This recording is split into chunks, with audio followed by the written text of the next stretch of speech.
Well, I was trying to give you a little, like, too big of a quad, right-sized quad for jungle gym bashing, but I couldn't find a good spot there. What's up, friends? My name's Aaron Ciotti. Everybody calls me Ciotti. Here's a little bit more. So that was, you were watching there a 3-inch Ripsqueak build versus a TinyWhoop here, ripping around a jungle gym. If you were ever wondering what's the right size quad for jungle gym ripping, it's TinyWhoops, yo. The ducts kind of slow them down. People are not afraid. It's just the best. You know, I would never be able to fly that. I would come down instantly if this mother and small child were anywhere near this jungle gym if I was flying an unguarded 3-inch rig. And you can kind of see just by how, like, all I was trying to do in that one point was, like, get it into the top part and go down the slide, and it was just it's just impossible with an unguarded 250 gram rig. It's like but just a little bit just versus, you know, with a TinyWhoop, it's just go. So there you go, friends. I'm just whooped, man. If you missed the whole drama, Friday night after the live stream, I was on the floor crawling around, spreading TinyWhoop stuff out, and I noticed the carpet was wet and there was water coming in through the baseboard back here. So I spent all night tearing everything down, moving everything out, pulling the carpet up, getting fans on it and stuff. I had a plumber come out the next day. They said, yeah, it's groundwater related, and they suspected that the 4-inch corrugated pipe hooked up to the front gutter downspout was broken somewhere out here. So thus began me digging a 50-foot long trench to get the old drain pipe out. And then so yeah, Saturday was dig, and then I'm sorry, no, that was Friday. I don't know. What's today? Today's Sunday? How is it Sunday? How did that work? I don't know how that happened. What happened to Friday? Was it Thursday? Wow, I have no idea. I don't know what has happened with the days here, but yeah. Loads of digging, and then because it's supposed to rain today, so it had to be done by last night. And then yesterday was burying the fresh 4-inch pipe, and we ended up doing, Baggy and I ended up doing some other stuff in the yard too. But I am just destroyed. I'm so sore. My back hurts. My legs hurt. I don't understand why my legs hurt. But yeah, my back hurts. My head hurts. My legs hurt. My hands are a wreck, man. Like all up in here is just ruined. Look, I don't swing hammers, you know? Like I don't shovel shit. And so when I do, and when like a big job has to get done all at once, it just destroys me. So yeah, forgive my my appearance and just general demeanor today. I'm just exhausted, man. I'm so tired. I'll be better by tomorrow night, but yeah, yesterday we did a lot. So I'm I'm kind of beat up right now. But I did not want to delay the 75 millimeter big power testing. I'm dying to know what the right motor propeller frame combo is going to be for this 75 millimeter walk snail rig. So we're going to dive into that today. I realized before the stream that one of the 802 30,000 kV motors that I switched the connector on, the connector is too short. So I'm going to have to remove this connector. You guys will get to see a little bit of soldering here because I need to remove this connector and put a slightly longer one on it. So I'll show you how to swap the connectors out on your little tiny motors here, which is super handy because, you know, you've got 3 motor wires here on each motor. And a lot of these motors come with too much wire. So if you really want to get serious about, if you're really serious about losing weight on your TinyWhoop, shortening your motor wires will do it. You can save upwards of like 0.4, 0.5 of a gram by shortening all 4 of your motor wires. A lot of these motors will come with enough motor wire for like a 75 millimeter build or even a 75 millimeter Pro build, and that's like a lot. Like these 1002 motors are a perfect example of that. Like there's enough motor wire. This is on a 75 Pro frame, so this is on a giant frame, right? But there's enough motor wire to go like all the way across almost to the other motor. You only really need it to get to here. So yeah, what I would recommend is like once you've done all of your testing, Ouch. Once you've done all of your testing and you're totally happy with the way the thing is flying, you've got the right motors for you, you've chosen the right frame, you're pretty set on your AIO, that's when you can then come back through and do like a second pass on the rig and find all of those little things that you can kind of subtly improve. 99% of the flight experience with any of these TinyWhoops, though, is frame selection, motor selection, propeller selection. We only really have 1 or 2 AIOs that are any good, so that's not a big choice.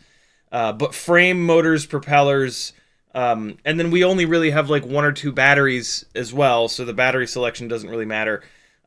So yeah, once you get that all nailed down, you can kind of do, like I said, a second pass, and just, you know, tighten the screws, so to speak, and save a little bit of weight here, a little bit of weight there. The way that I build these Ultimate Freestyle TinyWhoops, though, there's not a whole hell of a lot that you can do. It's just, yeah, like it's an AIO, motors that are plugged in. You can remove the plugs if you really want to go crazy. I don't recommend it.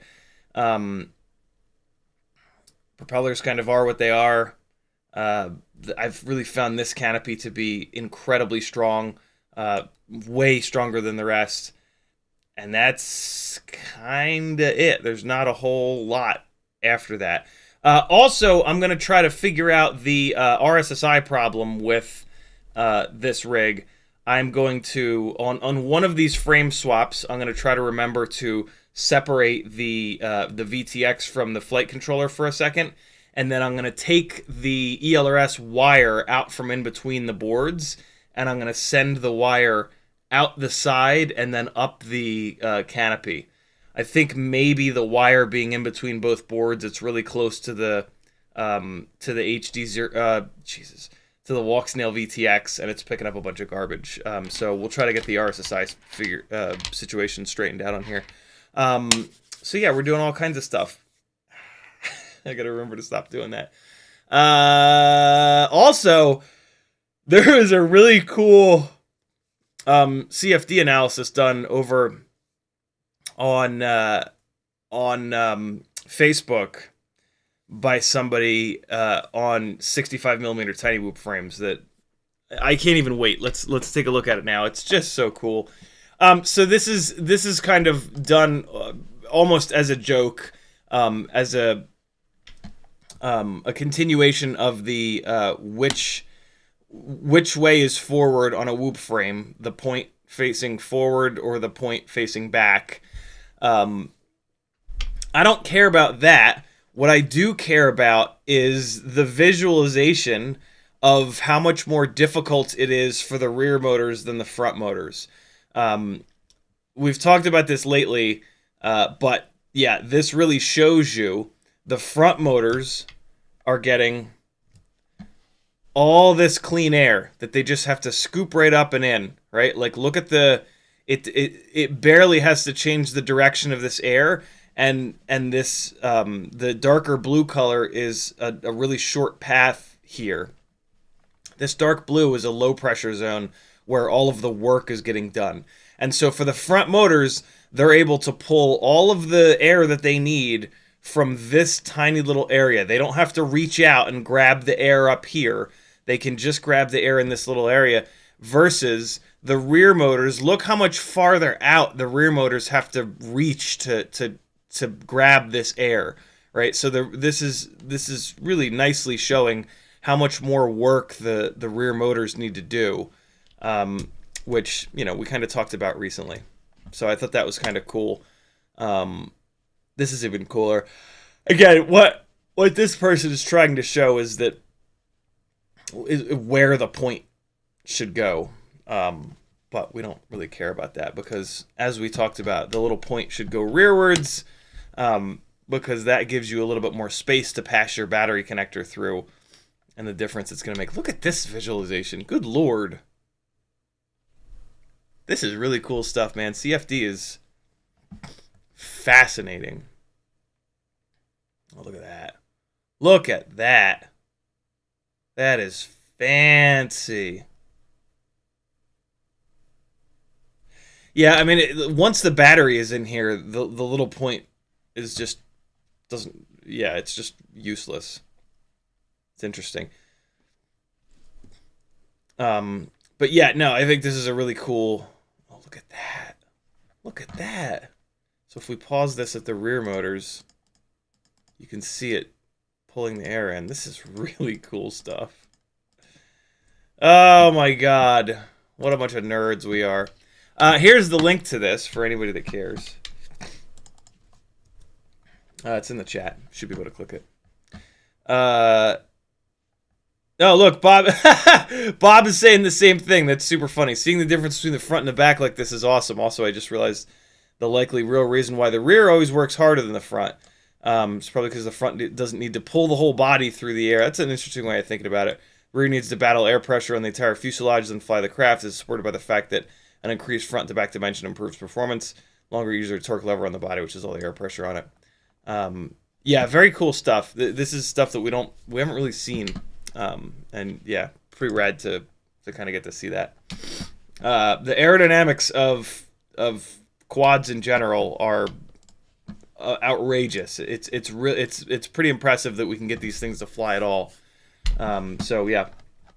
In the chat, Chuck P was first, Apache Smoke 1 and Sniper was next, Troy Prelog, Frank Nicholas, Michael Kajas, hit a button I didn't mean to hit. G? I hit the G button? What did the G button do? Oh, guest. Oh, interesting. JP Spin, Douglas Otwell, Brad Mondin, David 4F, Scott FPV, Riot 9, Simon, Adam Weston, Espander, Brad Mondin, Metal Driskin, Denzel, The Terrible Traffics AU, Daniel 1964, Goons, V-Pro, Riot 9 again, Kevin Sumner, Zach, Walter, Markback, Kiteland, Texas Flyer Ken, Denzel the Terrible, Metal Dirtskin, Markback again, Volusia's in the house, Brent Anderson, Flush FPV. What's going on over on Joshua's stream? I had to turn it off to start mine. Riot 9, Denzel the Terrible, Crasser, Hector Polanco. Who else is here? Metal Dirtskin, Freelojo, Grey Hat. What's up, everybody? If I missed you, sorry. I'll get you next time when I'm significantly more awake. If you want to talk directly to me in the chat, all I got to do is type CiottiFPV. If you do that, it'll light up an orange like these beautiful people have. You can put an @ in front of it if you'd like. You don't have to. And all right, there we go. Oh, I gotta be careful because I have the I have things. Should I always share my left screen, I wonder? Should I just never share this right screen ever again? Apache Smoke Wound and Sniper tagged me and said, "What's up, Gangly Gang and CiottiFPV? How's everybody doing?" He also says, "How's the flooding? Did it dry up?" Totally dried up. I've been leaving the fans on just for the sake of having them on. But yeah, it's completely dry, and it's supposed. It doesn't look too bad. I don't think that there's. I don't think that there's going to be a line in the carpet, which like kind of makes sense, right? Like the in theory, it had to squeeze the water through the concrete, and so the concrete probably removed most of the garbage, and only like pretty clean water came through. You know what I mean? So yeah, I won't know until I like vacuum it and get a bunch of light down here, and I'm just not doing that quite yet because today it's supposed to rain. So in theory, today will be the test of the fix that Maggie and I did. So hopefully it's nice and dry in here tonight.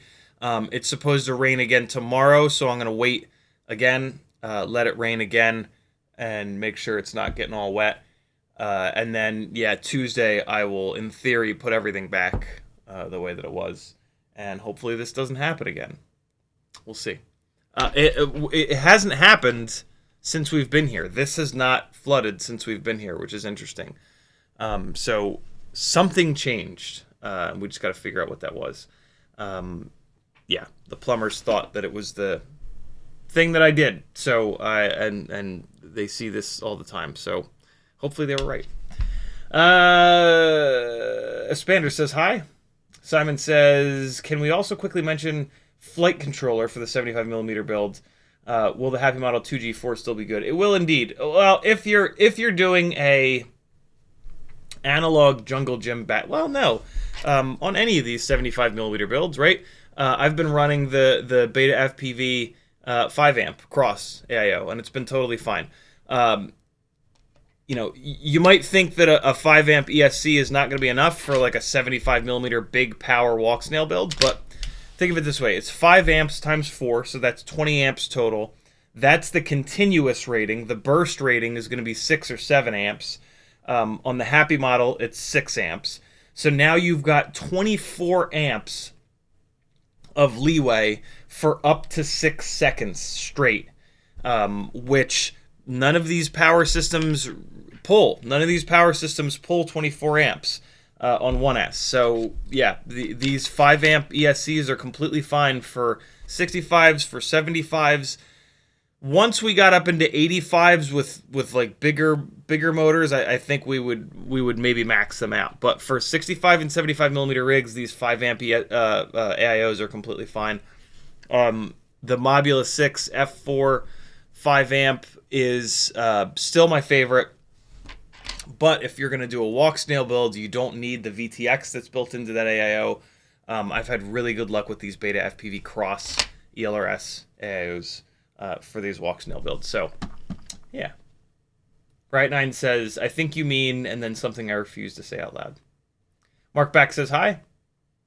Mark Back also says, I've built a 65mm with spare X12 and BetaFPV 702 30,000s. At takeoff, it flies into the ceiling, even with low throttle. After inspection, it seems there's no physical issue. What can use this? Mark Back, the problem is almost certainly the X12 AIO. The X12 AIO is oversized, and it does not fit in many TinyWhoop frames. Like, you can jam it in there, but jamming shit together typically doesn't work out well for you. And in this case, that is almost certainly the problem. The Mobula 7 V4 frame has the ducts pulled outwards a little bit, so that the oversized AIO will fit in here without the AIO pushing itself up against the ducts. What you've got, I don't know of any 65mm frames that have done that. So any 65mm frame, if you, I'm sure that you had to jam that X12 AIO in there, and that should have been your, for the future. I mean, you just didn't know, and that's fine.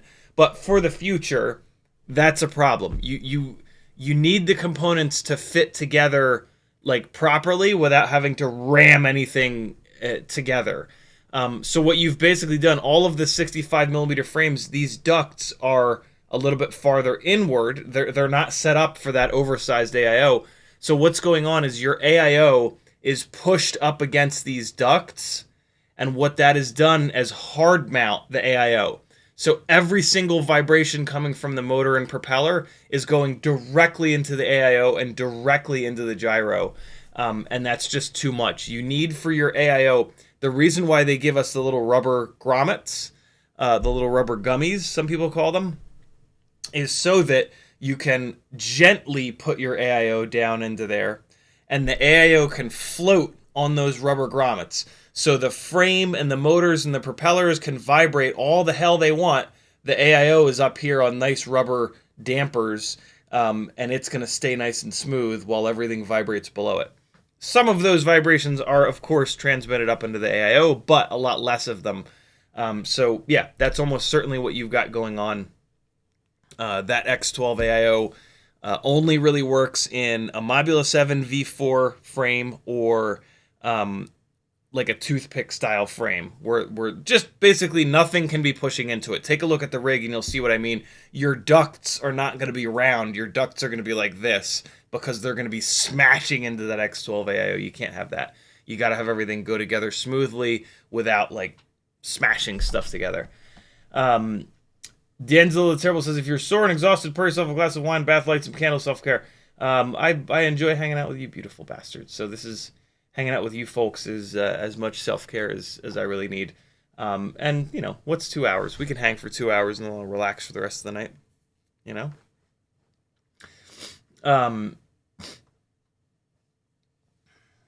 Kevin Sumner says, Denzel the Turbo ripped Trebek. Did he die? He did, didn't he? He did. That's sad. Crasser Tip says, which is the better freestyle whoop? Meteor 75 Pro with 45mm bi blades, or the Meteor 65 with 25,000 kV and 31mm Gemfan 1210? Not much of a comparison there, Crasser, to be honest. A 75mm rig, especially the 75 Pro, because that frame is absurdly heavy, and then the motors that go on it are going to be a lot heavier as well. Not a lot heavier, but significantly heavier. That is an outdoor rig. That is not an indoor rig in any way, shape, or form. Will it fly indoors? Sure. Are you going to have a good time doing it and not destroy everything that you own? No. So, Meteor 75 Pro is an outdoor jungle gym bashing rig, although I would not recommend it. I think that the 75 Pro frame has gone off the deep end in terms of weight. I recommend that you stay with the 75 frame. The 75 Air frame seems to be really, really, really good. It's a full gram lighter than the Mobula 7 V4 frame, which was already pretty light. So yeah, the Meteor 75 Air frame it seems to be pretty good, as long as it's durable. I haven't crashed it yet because it's been too damn cold out, and that's not fair. But yeah, if you were gonna build a jungle gym basher, I think it deserves to be on a 75 Air frame, not the 75 Pro frame, just from a weight perspective. And we just don't need, for an analog jungle gym basher, we do not need a frame that's this big. We can get plenty of power out of the regular 75mm setup. Thank you, Blizzard. I will read your comment in a second. Versus Meteor 65 with 25,000 kV and 31mm Gemfan 1210. That setup is way, way, way better in terms of flying inside the house. You know, the Happy Model Mobula 6 ELRS is kind of the best that we've found, but the Meteor 65 is not, it's not bad. It's going to be heavier because the VTX is not on the same board. It's a separate VTX. So it's going to be heavier, a little bit more complicated. But other than that, yeah, it's very similar to the Ultimate Freestyle TinyWhoop in that 65mm motor to motor, super light, as lightweight as possible, little tiny propellers, 1210 bi blades. So yeah, Meteor 65 with the 25,000 kVs motors, way better for indoor use. Down the road, you can swap the motors to 702, 30,000, 32,000, 36,000, and have a real ripper inside the house, but still light enough to not destroy everything you own, and just it being lighter makes it infinitely easier to fly in the house. Meteor 75 non-pro in the airframe for outdoor, front yard, backyard, really tight quarters kind of stuff, or my favorite thing to do with them is to fly jungle gyms. Hector Polanco says, hey, Denzel the Terrible dropping the CiottiFPV.com link. Thank you, dude. This is my full-time job. God! Head on over to CiottiFPV.com to support me on this crazy adventure that is doing FPV full-time. It's nuts. You wouldn't believe how insane it is. Right9 says, shirt of the day. Ever had problems with Comcast? I have indeed. I've told the story about this a bunch of times. If anybody's dying to know, let me know and I'll tell the story again. Hector Polanco says, want to put my Acrobee BLV4 into a 75 cockroach frame. Are Flow 0802 motors a good choice for flying outdoors? Hector, you know what they say, man. Great minds think alike. And apparently you've got a great mind, my friend. Yo, I am so sore. My legs are so... I don't understand why my legs are so sore, man. Oh, my God. I feel like a bag of shit. Oh. Jesus, man. I am just in terrible shape. Terrible, terrible, terrible shape. This is pretty much exactly what you're looking to do. Acrobee BLV4 dropped into a Meteor 7. Why can't I think of it? Mobula 7. God damn. Mobula 7 V4 frame. I would love to actually move this over to a Meteor 75 airframe, but I don't have an extra one of these at the moment, and it's currently built in this. So what I'll do instead is just fly the shit out of this at jungle gyms until I break the frame, and then I'll switch it over to a 75 airframe, or just a motor. Like, you know, we're gonna break these things anyway, so wait until they, in my opinion, in most cases, wait until they break, and then you have to tear it apart anyway, and that's when you want to make some changes. Try not to tear these things apart. Can you focus, please? Try not to tear these things apart when you don't need to, because the screw holes are gonna strip and get banged up and stuff like that, you know, if you're gonna hang on to these things long term. I moved this over to the Hummingbird 802 25,000 kV motors, which run really nice. I have a whole bunch of them, and so yeah, this is a really cool setup. With the 1mm motor shaft, it will not last forever. It will beat these motors to death. But I have 2 sets of these motors from the 2 Hummingbirds that Newbie Drone sent me. So what the hell, right? I have 8 of the motors. I got 4 spares. Might as well use them. And yeah, one of the propellers is missing because for some reason I have one too few of these 75mm 1mm shaft, not 75mm, 1.6 inch I should say, bi-blade gem pin props. Oh god. Oh, I got that thing that goes up into your sinuses for some reason. All right, we're fine. So yeah, there you go, friends.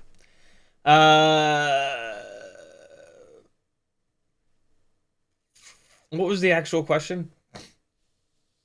Oh, yeah. Are they a good choice for flying outdoors? Absolutely, yeah. On analog 75mm rigs, I am pretty convinced that 802 27,000 kV motors are absolute perfection. 25,000 kV is almost there. It's pretty damn close. On the walk snail build, everything is different. The extra 6 grams just completely changed this. But yeah, nice lightweight analog build. 0802, 25,000, 27,000. Unbelievable. So good. So good. So yeah, do it. Do it. You're going to dig it. And then smash it. Riot9 says, so you're saying I should get advice from Facebook. Any groups in particular? No, don't do it. Don't do it. Every time I try to get back onto Facebook and like be active in the groups, within about 10 minutes, I read the 40th piece of absolutely dead-ass wrong, useless, awful advice, and I just go, nope, I can't do this. Everything okay? Hang on. Everything okay? Oh, God.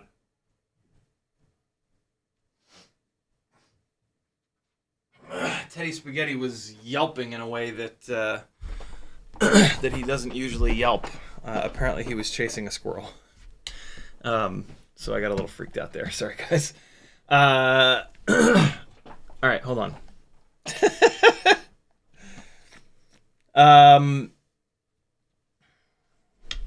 Matt Ertzkin says, I always face the point forward because it's what I press my finger on when shoving in the battery. I mean, that's as good a reason as any. I've been pointing it forward and just smashing my battery connectors through the back of the frame for literally years, and it's been completely fine. It's like, so like if basically, if there's any reason whatsoever that you prefer to have the point facing one direction than the other, go with that. Like my reasoning is that there's a slightly bigger hole here for the battery connector to go through than on this side, and I use these 180-degree battery connectors. I have soldered the BT 2.0 leads to have the wire come in 180 degrees, and that makes it a little bit thick and fat. So for me, that is the biggest, most amazing reason to point the little point backwards, is that I get a little bit more space here, and it just makes swapping shit a little bit easier. If you're not constantly swapping stuff back and forth, then that doesn't really matter much for you. But you should do that anyway. Do whatever you want. Doesn't matter. Gray Hat says, if you added an HDZero Whoop Lite to a Mobula 7 1S analog, would you decase the Nano Lite cam? It depends on what the weight savings is. If it saves, I'll say half a gram or more, I think I would do it. It also depends on how fragile the camera becomes once it's been decased, which I have no idea. I have no clue what the answer to that is. You would need to kind of like look around the Whoop community and ask some people that have done it. So yeah, if decasing, I'm down for decasing stuff across the board, as long as there's not a significant penalty in durability, first and foremost. Even if it's not, like, if there's a real decrease in durability, if, like, I mean, there's always going to be, not necessarily always. Yeah, I don't know. It's a balance. It's a balance of how much more fragile is it going to make it and how much weight is it going to save. If it's only going to save a little bit of weight and it is going to have an impact on durability, I'll kind of lean away from doing it. If it's going to save a significant amount of weight, though, I can overlook the change in durability, as long as it doesn't make it like full blown fragile. Like, if people are saying like decasing this legitimately makes this fragile and you're not going to be able to crash, fuck that, no way, not doing it. Even if it's like a CiottiWhoop where you shouldn't be crashing it, you're going to crash it eventually, like, for sure. And if it blows up when you crash it, that's a rig that you fly very boring, like, right? Like, if you know that a quad is going to be a nightmare during crashes, you will not crash it and you will not fly it hard ever. And that sucks. That you know, that's no good, in my opinion. So that's what I would base that on. Gray Hat, good question. Brett Anderson says, salute. Off Axis says, I love your shirt.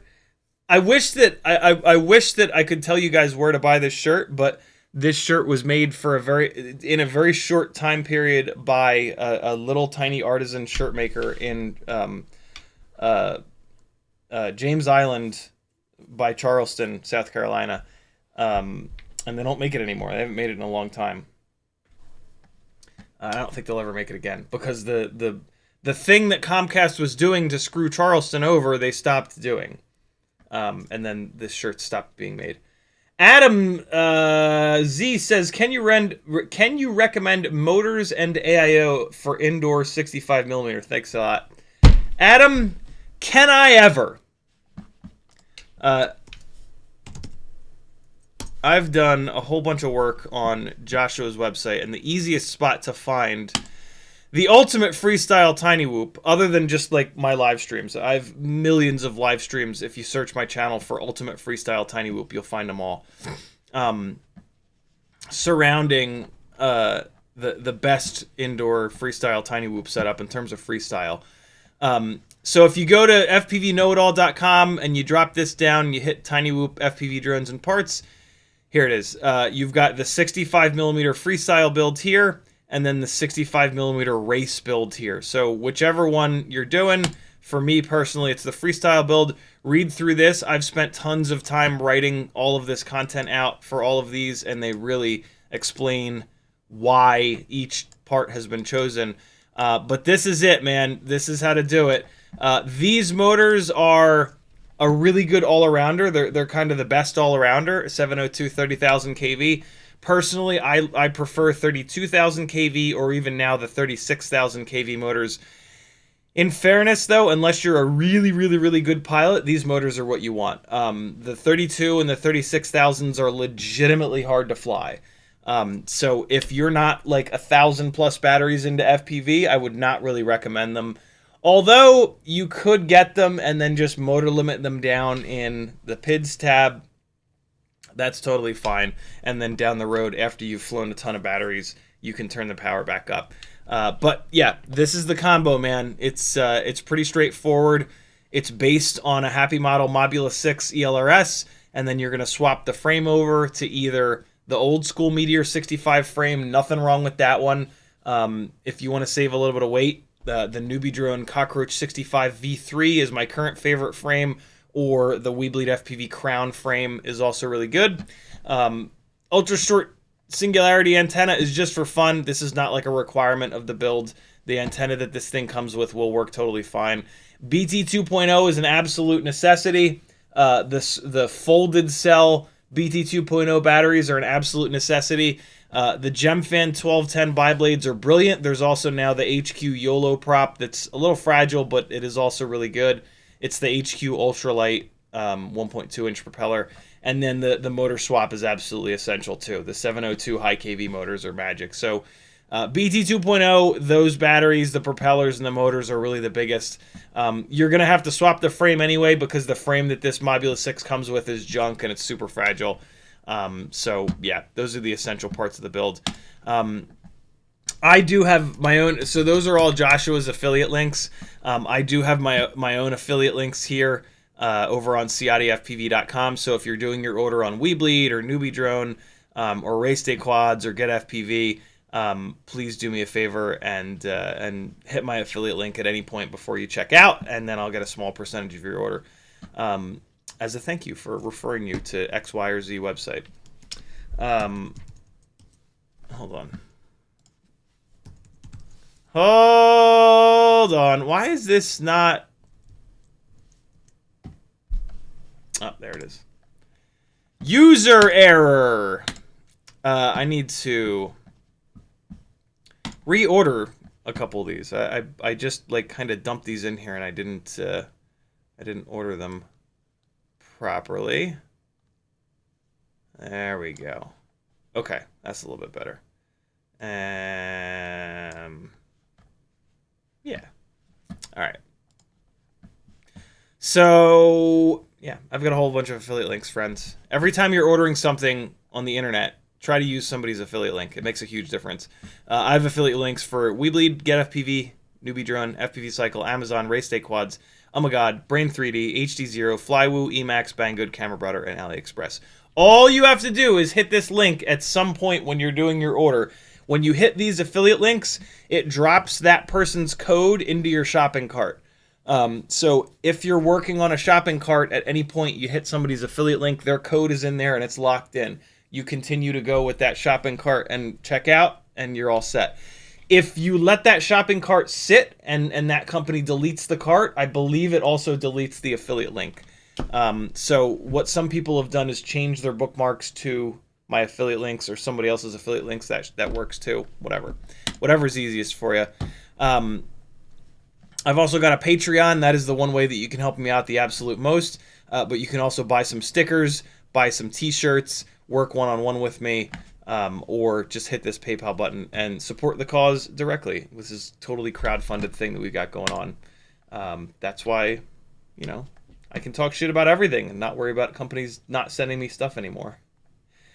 Mark Back says it is a Meteor 65 frame. Yep, that will not work. The only frame that will work with that X12 AIO is the frame that when you buy that X12 AIO in a bind and fly that it comes with, which is the Mobula 7 V4. Free Lojo dropping the Patreon link. Thank you very much, dude. Mark Back says, thanks a lot. You're certainly welcome. Kevin Sumner says, Alex Schick died from cancer back in 2020. That's right. Blizzard FPV with a 5 Canadian Californian dollar super chat. Thank you, brother. He says, why would the BetaFPV F4 1S ELRS 2.0 keep resetting the receiver tab set to SPI, save and reboot, and it resets to serial crossfire? BetaFPV. I think Betaflight will... I think Betaflight will reset. I believe I've run into that at some point. Receiver tab. Has anybody in the chat figured it out yet? A lot of times, by the time I read these chat comments, it's already been figured out. I'm reading through the chat really quick here. Doesn't look like anybody's figured it out in chat yet. In the receiver tab, it resets to crossfire. Well, that's...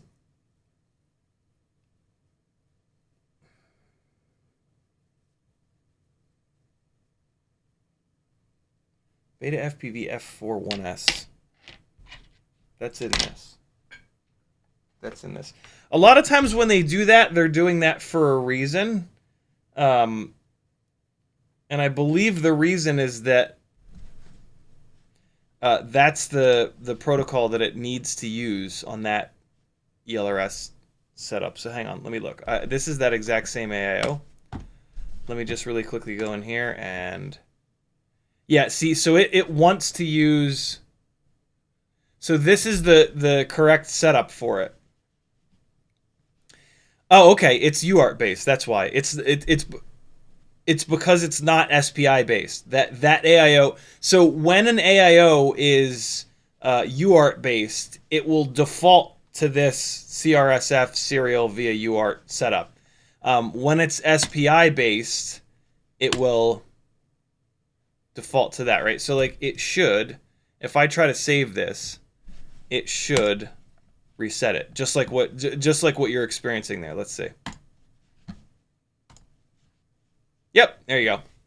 Yeah, so it resets it back to the correct value. So like in the hex, they have they have set this as the correct thing, and they've set it up so that you can't screw that up, which is kind of cool. But I guess that would be a pain in the ass if you tried to run an external. Yeah, I don't know what you would do if the internal ELRS blew up and you tried to run an external receiver.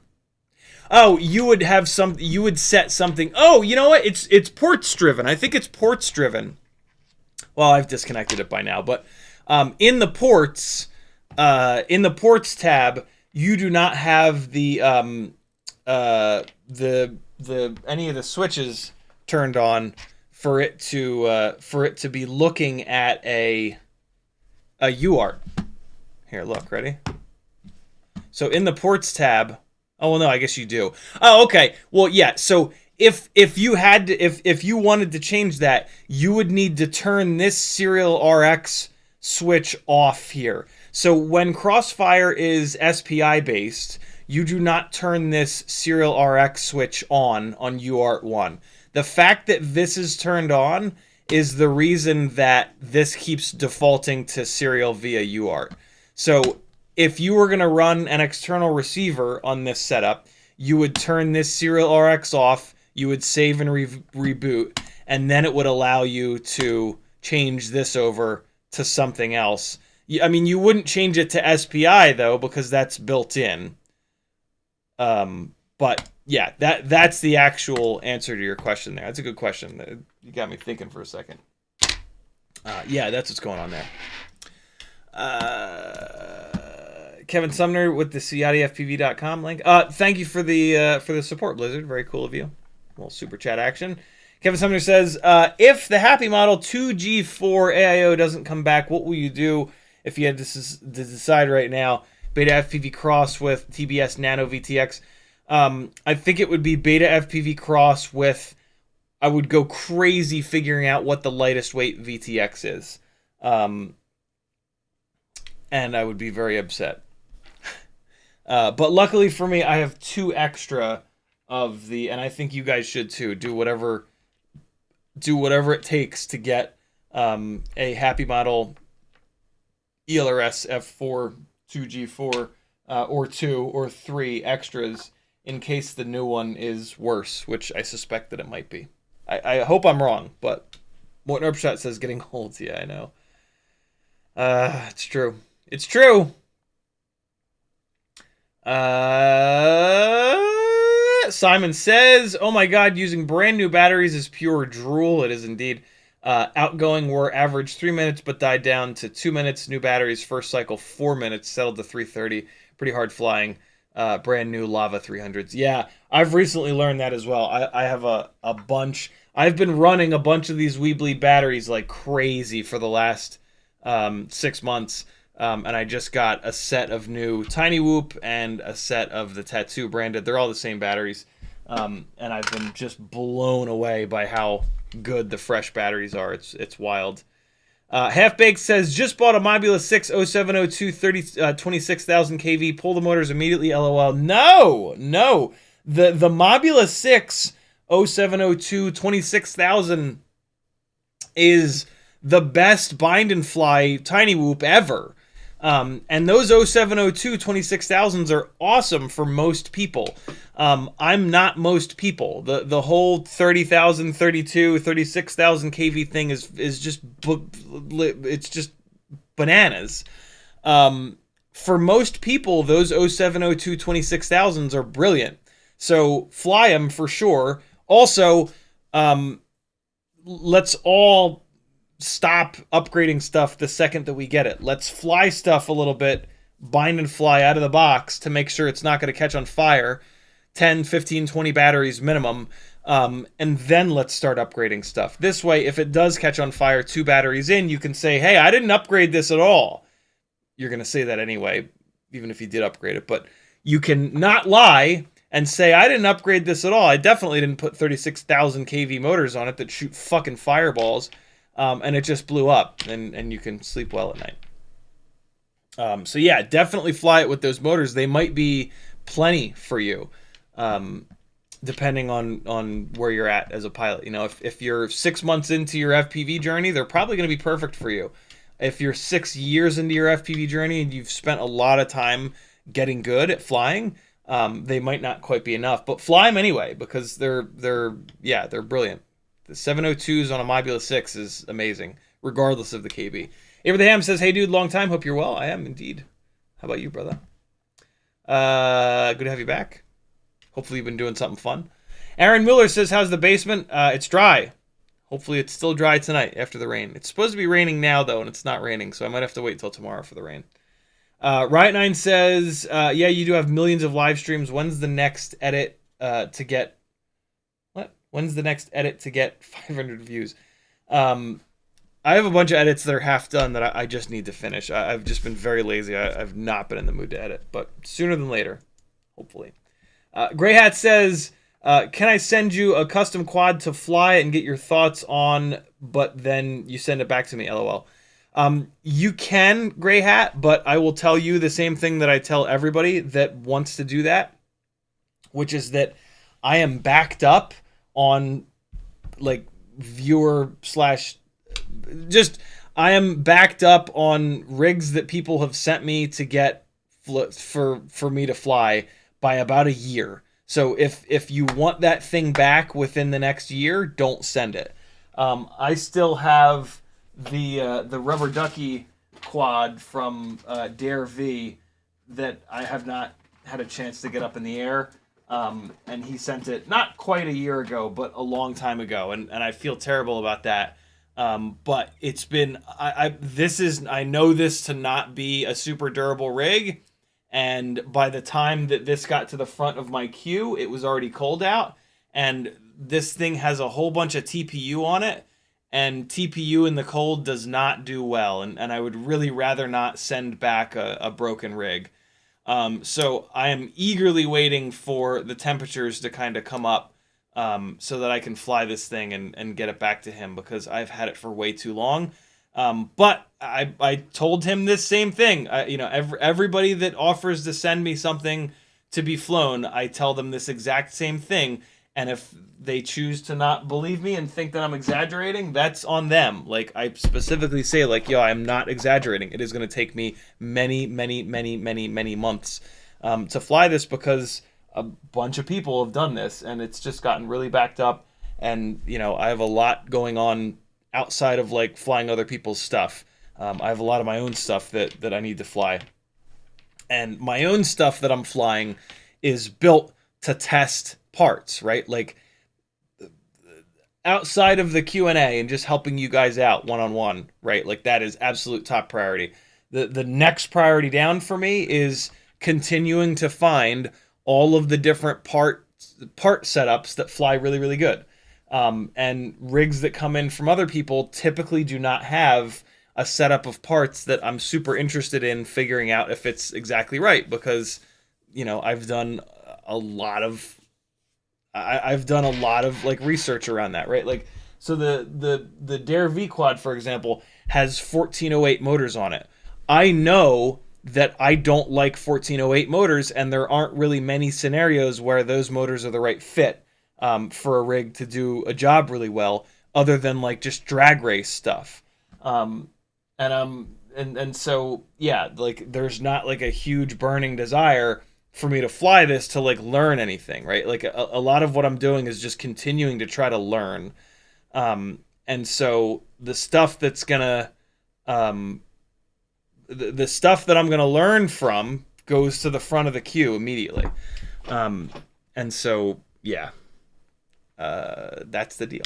Feel free to send it, but it's going to be a long time before I get to actually fly it. I apologize for that. It's just, there are many, many, many people before you. Frank Nicholas dropping the let me Google that link for Riot 9.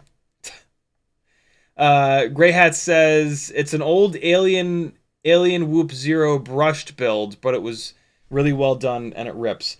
I've flown an awful lot of brushed builds, so there's probably nothing that build is going to do. That I've flown brushed builds with like big, like, motors that are bigger cans, crazy high kV. There's not like a brushed build that's going to shock me, to be totally honest, Grey Hat. Like, I've just been so far down the rabbit hole on brush builds for so many years that yeah.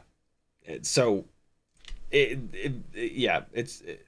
and Alien Whoop Zero, that's that wacky angle mode only firmware, I think, from way back when.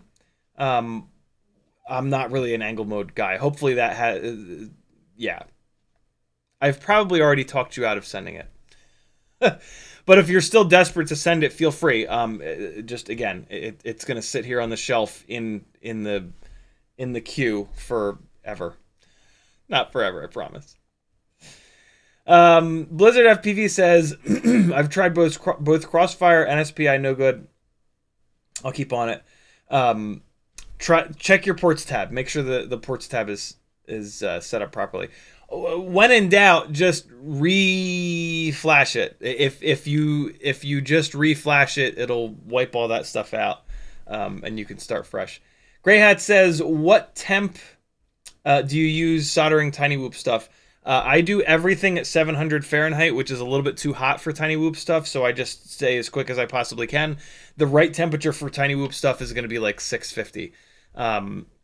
So yeah, don't let my laziness have you wreck a board. Half Baked says, thanks, brother. Much love from Seattle. Thank you, dude. Dennis Matovich says, have you heard of the site Perplexity? It can do so many things for your mindset. I have not heard of Perplexity. Perplexity.ai. Oh my god. Is this like AI self-help? That's a little scary.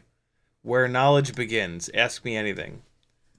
What is Aaron Ciotti's middle name? Answer. Nope, nothing. Doesn't know everything. Man, it found some shit though. It found some stuff. Using my first and last name. That's sketchy. Kevin Sumner says, looking on Pyrodrone, Nameless RC Nano 400 is 0.7 grams, lowest available, and experience with it. No, that is one of the small VTXs that I don't have any experience with. Kevin Sumner says Foxy Reaper is 1 gram. I do have experience with the OVX, the Happy Model OVX VTX, and that's very lightweight, and it was totally fine. I did that. I did a racing build a while back, and that was the VTX that I used. Grey Hat says it's not angle only. Nice. Alien. Oh, right. TinyWhoop 0 is the AIO board. Yeah. That's right. I remember that. But yes, you talked me out of sending. I'm not like doing that on purpose, man. I'm just being totally honest, right? So it's if anybody had asked me that same thing, I would have given them all the same exact answer. Raging Leet says, are the WeBleed batteries rebranded Tattu cells? Can't get the WeBleed ones here in the UK. Yep. Every single one of the folded cell 300 mAh batteries, even the ones that say they're 320 mAh, are the exact same thing. They're all being produced by Gens Ace, which is the company that runs, that is, the same as Tattu. So the Tattu branded 300 mAh folded cell BT 2.0, the TinyWhoop branded, the Quad Gas and Dogcom 320 mAh BT 2.0 folded cells, the BetaFPV lava cells, the WeBleeds, the Newbie Drone Nitro Nectar Golds are all made in the exact same place. They're all the exact same battery. So yeah, whichever ones you can get them, and away you go. But Ertson says, the Happy Model OVX 300-303, if you want to be an edgelord like me, you can even flash it to support MSP, no more VTX tables. That's pretty cool. Edgelord. Edgelord will never make me laugh. Will never not make me laugh. Oh boy. Ah, look at that. Didn't feel terrible. Ciotti is a multifaceted individual, diverse set of skills and interests. Been involved in various fields, including cinematography, acting, FPV flight instruction, and social media. Wow, that's scary. So it's getting cinematography and acting from my IMDb page, which is super funny. And then FPV flight instruction, it's pulling that from my Fiverr page. And social media, I guess it just sees that I'm on all different social media, man. It's fucking creepy, bro. That is creepy as farg. What's up, CMYK? How are you? All right, friends, let's dive into the 75mm walk snail rig and figure out what the hell motor combo is going to be the best on this. I've got 4 of these 450s charged. I'm going to need more than this 4, so as soon as I get done running these, I'm going to put them back on. Simon, it's nothing. It's my hand sitting there with a fidget spinner in one of Michelle's Octopunk Media's films. And I think there's a shot where like I'm sitting there playing with a fidget spinner and they pan past my face. So it's not actual acting. It's literally just me sitting there with a fidget cube for a short film that she did that I lit. All of my time on set has been either as a gaffer, setting up lights and lighting scenes, or an FPV pilot flying. Shit, I forgot my, oh god, my legs. My, HDMI to USB cable. Yeah, I've never uttered a word on screen. I've never had a line. I've never actually acted. I've only ever been an extra. Grey Hat says, can I power... Oh, wait, no, hold on. Oh, yeah, Adam Weston. Good call. I watched it last night. Chris Rosser's recent battery teardown was interesting, compared folded to rolled 300 mAh cells. Yeah, really well done. I'm super glad that he did it. But, like, Newbie Drone did a little teardown of batteries like that to show the folded cells. And so, yeah, like, I love that Chris did that. But I didn't, unfortunately, I didn't really learn anything per se, just because I had already seen the Newbie Drone one. But it's wonderful that he did that to show people that there is a massive difference between folded and rolled cells. So yeah, check it out. Really cool.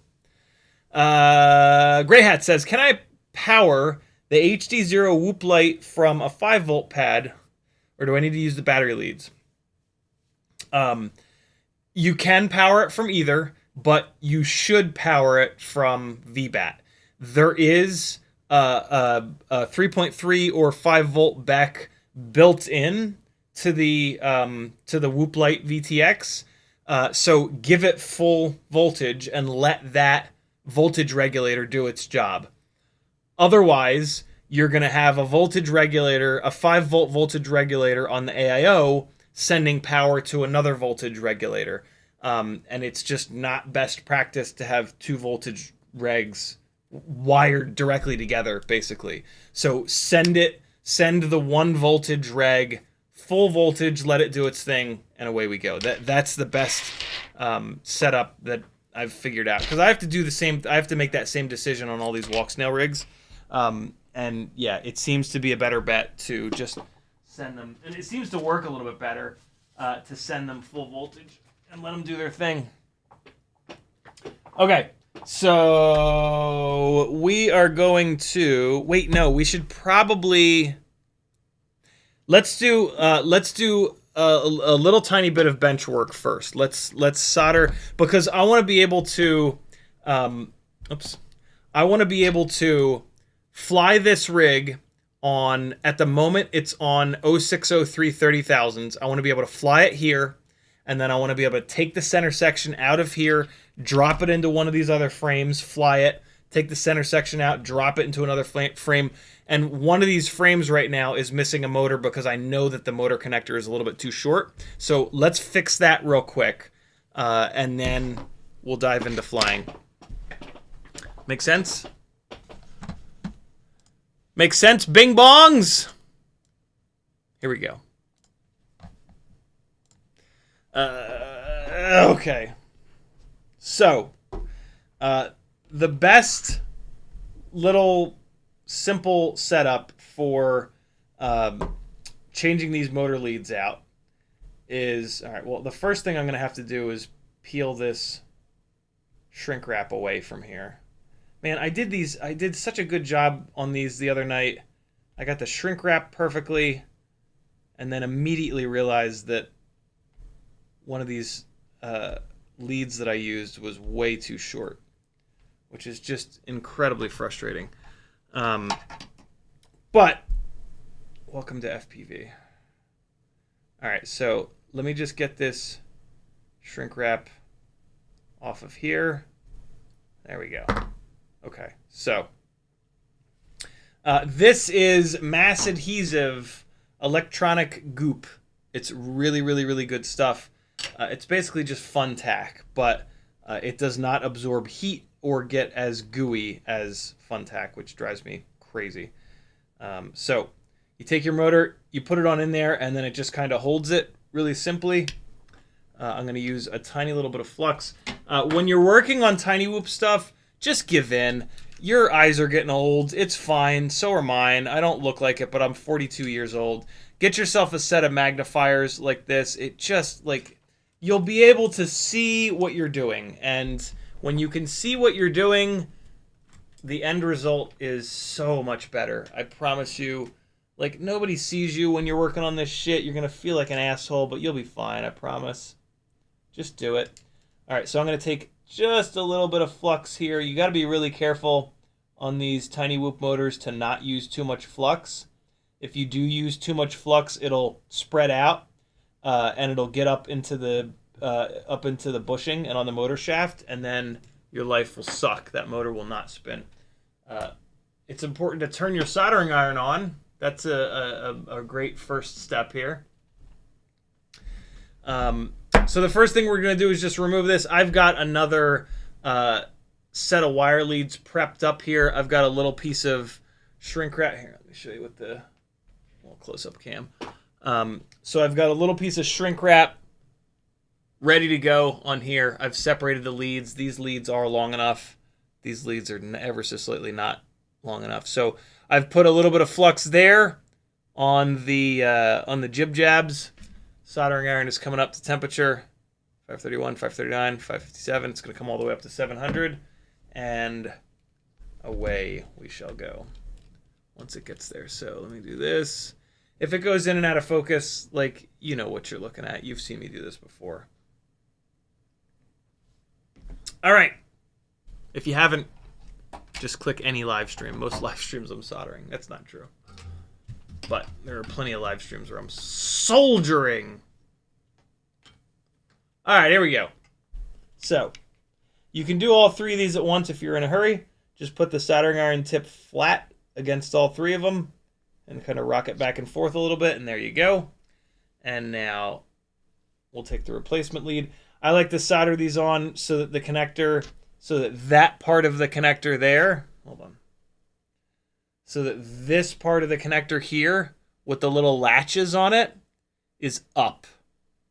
It just makes, it's me being insane, but that's how I always do these. And so we're going to come in here and, all right, pick up a little bit of solder on the tip of the iron. It's called tinning the tip of the iron. And then get this into the right position here. Bring the heat. The tip of the soldering iron is to bring the heat in. It is not to hold the wire down. If you're holding the wire down with the tip of the soldering iron, when you remove the tip of the soldering iron, the wire is going to move or fall off. It's a super common thing that people kind of mess up. And I'm just reworking this one real quick. I was not happy with where the wire was kind of sitting, and I'm going to just hit this one more time with the heat because there's a little strand of wire trying to peek out. Shit, now I got to rework the whole thing. Hold on.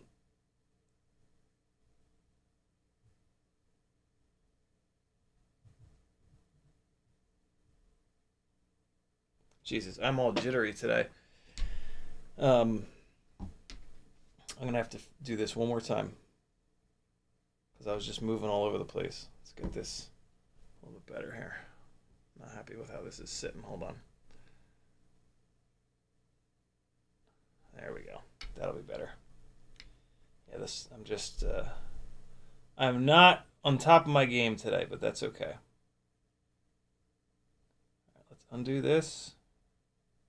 Get it off of there. There, admittedly, there's not a whole lot of wire. I should probably re-strip this. Let me at least re-tin this. Let me get a little bit more fresh solder on this wire. There's not much of the stripped part of this wire really showing right now, so I want to make absolutely sure that I have enough fresh solder on this. All right, and the tip of the soldering iron is disgusting right now. Let me stop being a lazy shit and clean it. There we go. Much better. All right. There we go. And all right, so now this wire has some nice fresh solder on the tip of it. I might as well hit these other two while I'm at it.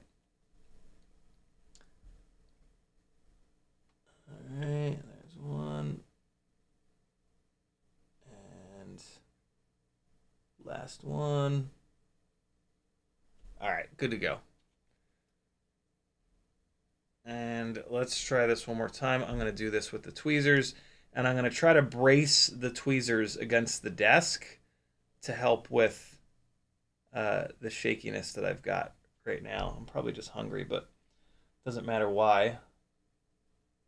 It just matters that we're going to fix it and do it properly. So, bracing my hand against the desk.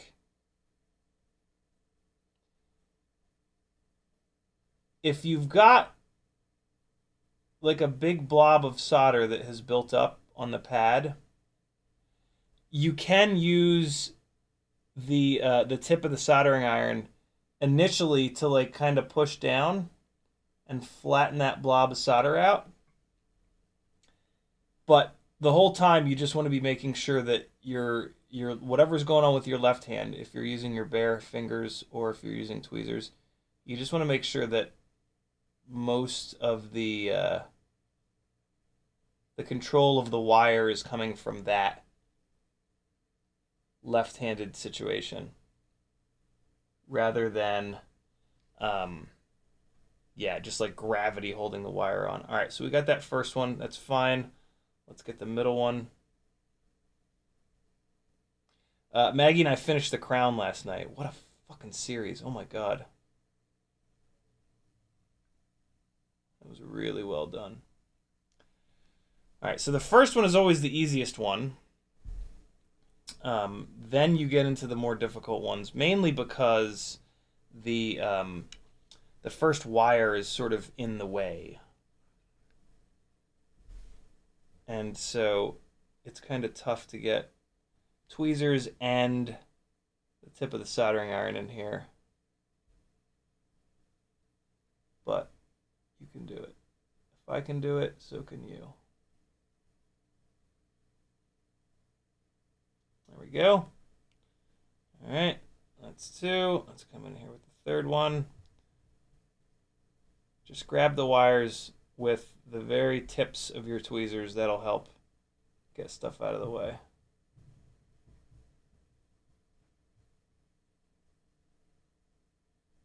Okay. All right, that third one I'm not super happy with, but it's tacked on there. So once you have it tacked on, what you can do is bring your tweezers in sideways like this, and you can grab all three wires. That'll hold that third one in place, and then you can rework it real quick. Just hit it with the heat again, and that's much better. Tip of the soldering iron was a little dirty for that. Let me give this a quick look. That should be fine. It's not my best work, but it should be good enough. Take the nerd goggles off. And yeah, they're not bridged and they're shiny enough. There's no like giant craters in here. Yeah, this is good enough. Is that a bridge? I don't think it is. Let's see. Nah, it's fine. That's fine. We good. All right. So there's your light soldering tutorial for the live stream.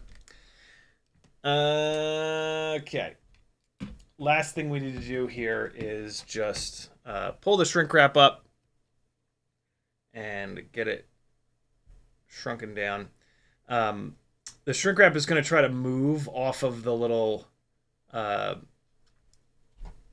pad here, so it's a two-phase. You're going to hit it to get it to shrink up a little bit, and then you're going to push it down over the pads, and then you can hit it again, and I might even do it a third time. Like that, and then just check it. Nah, it's fine. It just always wants to come down off of these pads, and it really helps if you just keep kind of pushing it up here. You want it to really be on there, and then hold it out here, and give it that last little shrink. And there you go. Now you've got a piece of shrimp wrap on those pads, which will really help with the wires not breaking off of there. The wires will like almost always break off right here. So putting that shrink wrap there really helps it out. Spin that up. Away we go. And then let's bolt this motor back down and we can actually do the testing. So these are 802 30,000 kV motors. These are being the 30,000 kV thing is my last ditch effort to get enough power out of a set of motors that are also really lightweight. This is an attempt to see how light can we go on the motors? How much kV do we need? So we're going to be testing 0603 30,000s here in a minute. That's going to be the first set of motors that we fly. Those are the smallest, lightest weight motors that we're going to try here. I flew them a stream or two ago, and they were really decent, but I think that they might be a little too small. I think they might be overheating. And so these 802s at 30,000 kV, these will tell me that tail. These will tell me if those 603s are overheating or not, and if they're too small, too big. And then we're also going to try 0802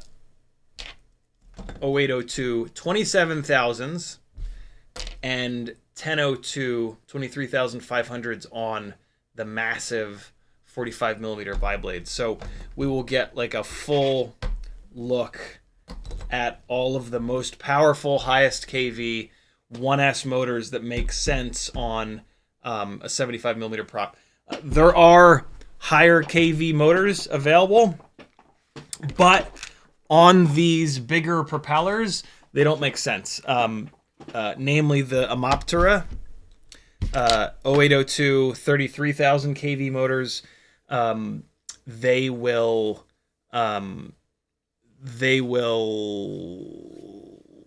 just be too much. That's just too much kV for a big 1.6 inch prop. Those are a 65 millimeter 1.2 inch prop setup.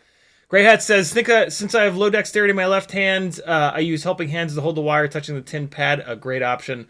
Then one finger pressure down, helping hand push the wire down. Yeah, helping hands are great. The only thing I don't like about helping hands is there's a little bit too much clamping force on those little alligator clips. I used to put shrink wrap around them because when bare metal helping hands would like dig into these silicone wires. So I put some shrink wrap on them, and that makes it way better. But in the end, I just end up doing stuff by hand at this point, just to keep it quick. The helping hands just they take that extra time to get them into the exact right spot, and on the streams, I'm just going as fast as I can. When I work on stuff outside of the streams, I will actually use helping hands because I'm not in such a hurry. Robert G says work wires right to left, then they don't get in the way. Right to left, the tweezers don't get in the way, but the tip of the soldering iron gets in the way. And I bring my soldering iron in nice and flat to get as much contact patch as possible to quickly transfer the heat. And so the problem is working right to left is that it's very easy to have that soldering iron hit the pad that you just worked on, and that pad then falls off or it just wrecks that joint. So yeah, left to right is a much better option. Because with your tweezers, you can bring your tweezers in from the left or from the top, or from a 45-degree angle, and it doesn't really matter.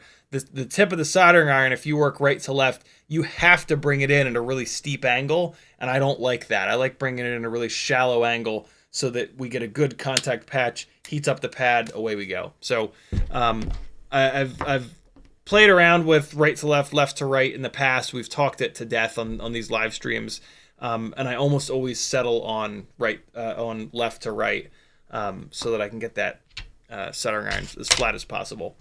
Meadowdotson says a really nice pair of tweezers makes a big difference too. It's true. For me, the ones with the rounded, thinner tips are easier than the pointy ones.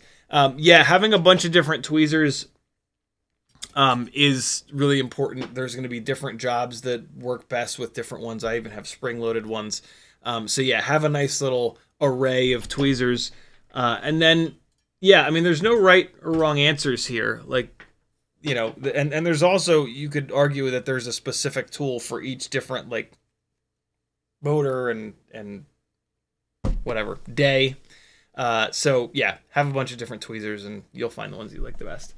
For me, I like the really thin-tipped ones because they really kind of stay out of the way, but they hold the wire nice. Wanna Get Fly says, on that motor, it may be easier to work right to left, so you're working away from your obstruction. We just talked about that. Kevin Sumner says, Zotac threw a Foxier Nano VTX on a scale for me, 0.95 on a scale. Shout out to WeBleed. Very cool of Zotac to do that. Kevin Sumner says Omnifixo is the best helping hand setup, hands down. Let's see what you did there. Omnifixo. I've heard of that before. Kestrel, thanks for subscribing, brother. Omnifixo, makers of... Oh, look at that. Look at those little clamps. Ooh, I like that. Oh, that's a cool little clampy boy there. Oh.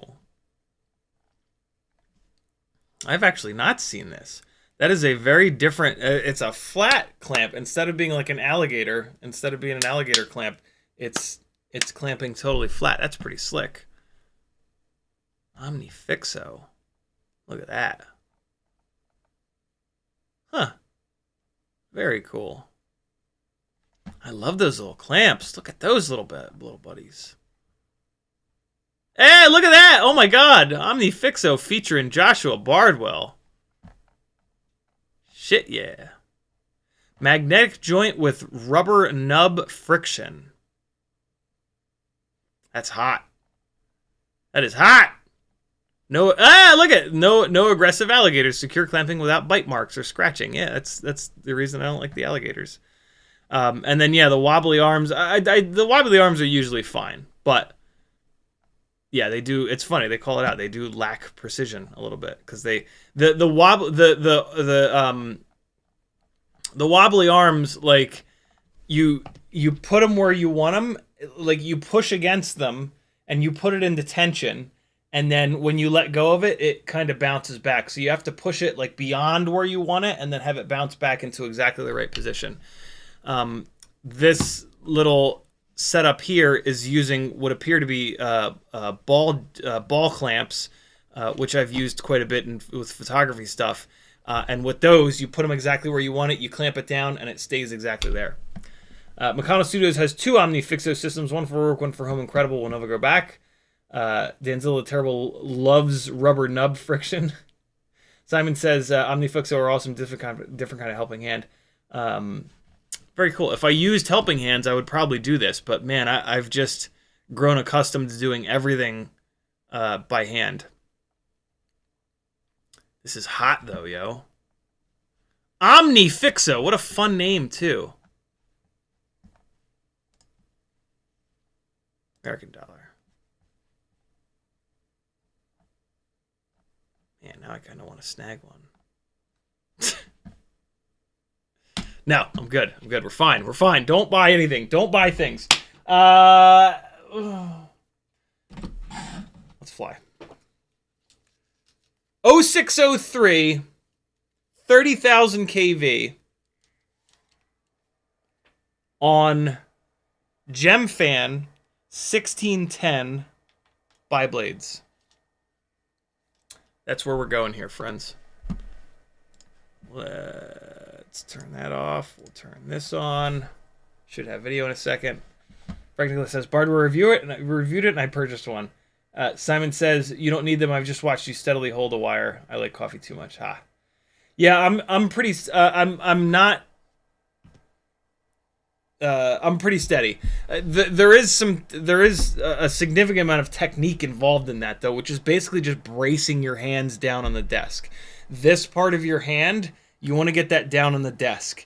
And now there's a lot less. Where most of the jittering comes from is because people solder with their whole arm up in the air. And then so you've got your rotator cuff is holding your arm up in the air, and that's gonna like jitter. It's just, so you want to have as much bone support is what it's called. And the easiest way to do that is to get this part of your hand down on the desk. And so this is down on the desk. So now the only jitter can come from your fingers. A second ago, in addition to this bone support, I also put the end of the tweezer down on the desk as well. So I had this and I was holding it like this.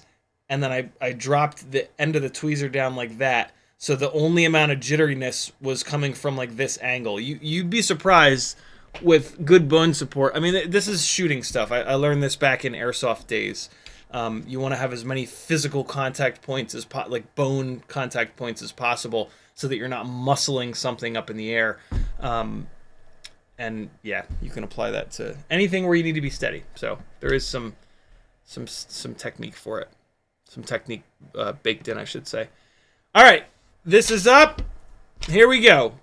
0603 30,000 kV motors. This is the lightest that this thing is going to be. And that weight is... Shared event, calendar change. The all-up weight here of this current setup is, wow, 30 grams on the nose. That's not all up, that is dry. 30 grams exactly. Dry weight for this setup right now on the 0603s. That's pretty light. That's with fucking walk snail, friends. It's a 75mm rig with walk snail. That's bananas. All up with the 450 mAh battery, 42.3 grams. So let's see how this is. I gotta get this controller going. I gotta put this Menmo module in. It's on 3.0. Okay. All right, here we go. What? Here we go. And the white balance is a little bit off. I have this thing dialed in for the drift place. I just smacked the cable, which is why it got all angry. Here we go.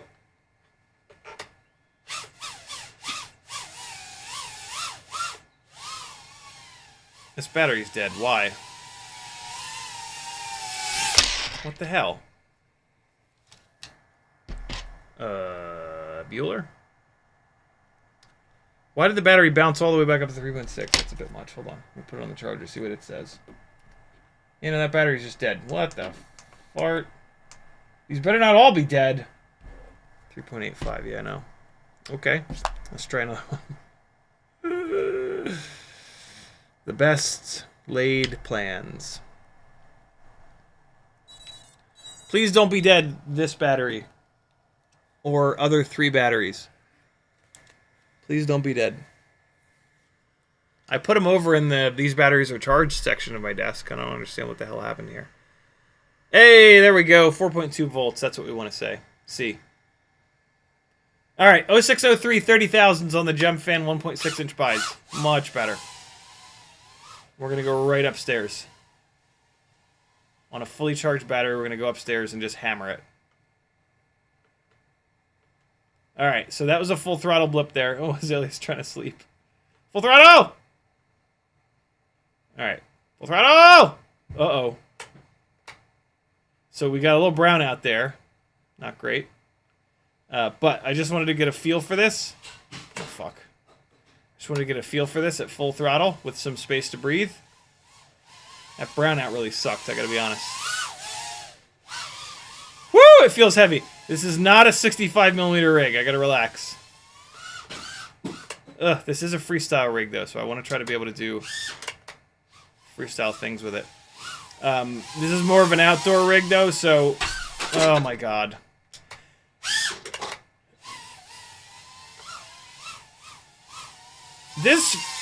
With these motors, man, to keep the weight down, this thing flies really good. These 603s are incredible motors. But they might be a little too small.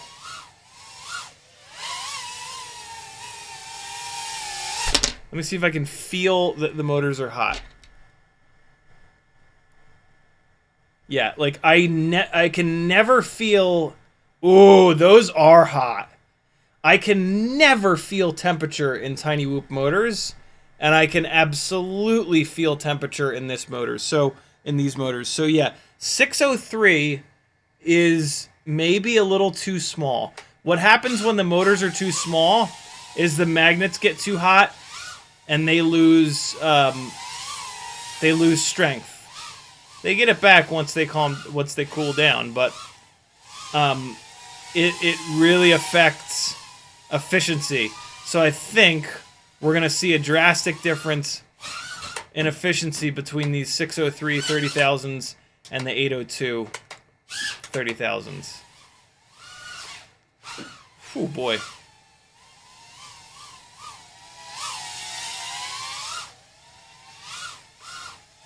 Hard to fly in here with it all torn apart. I mean, it's hard to fly in here normally. Alright, there we go. That's the end of the battery. I'm not going to push it any farther than that.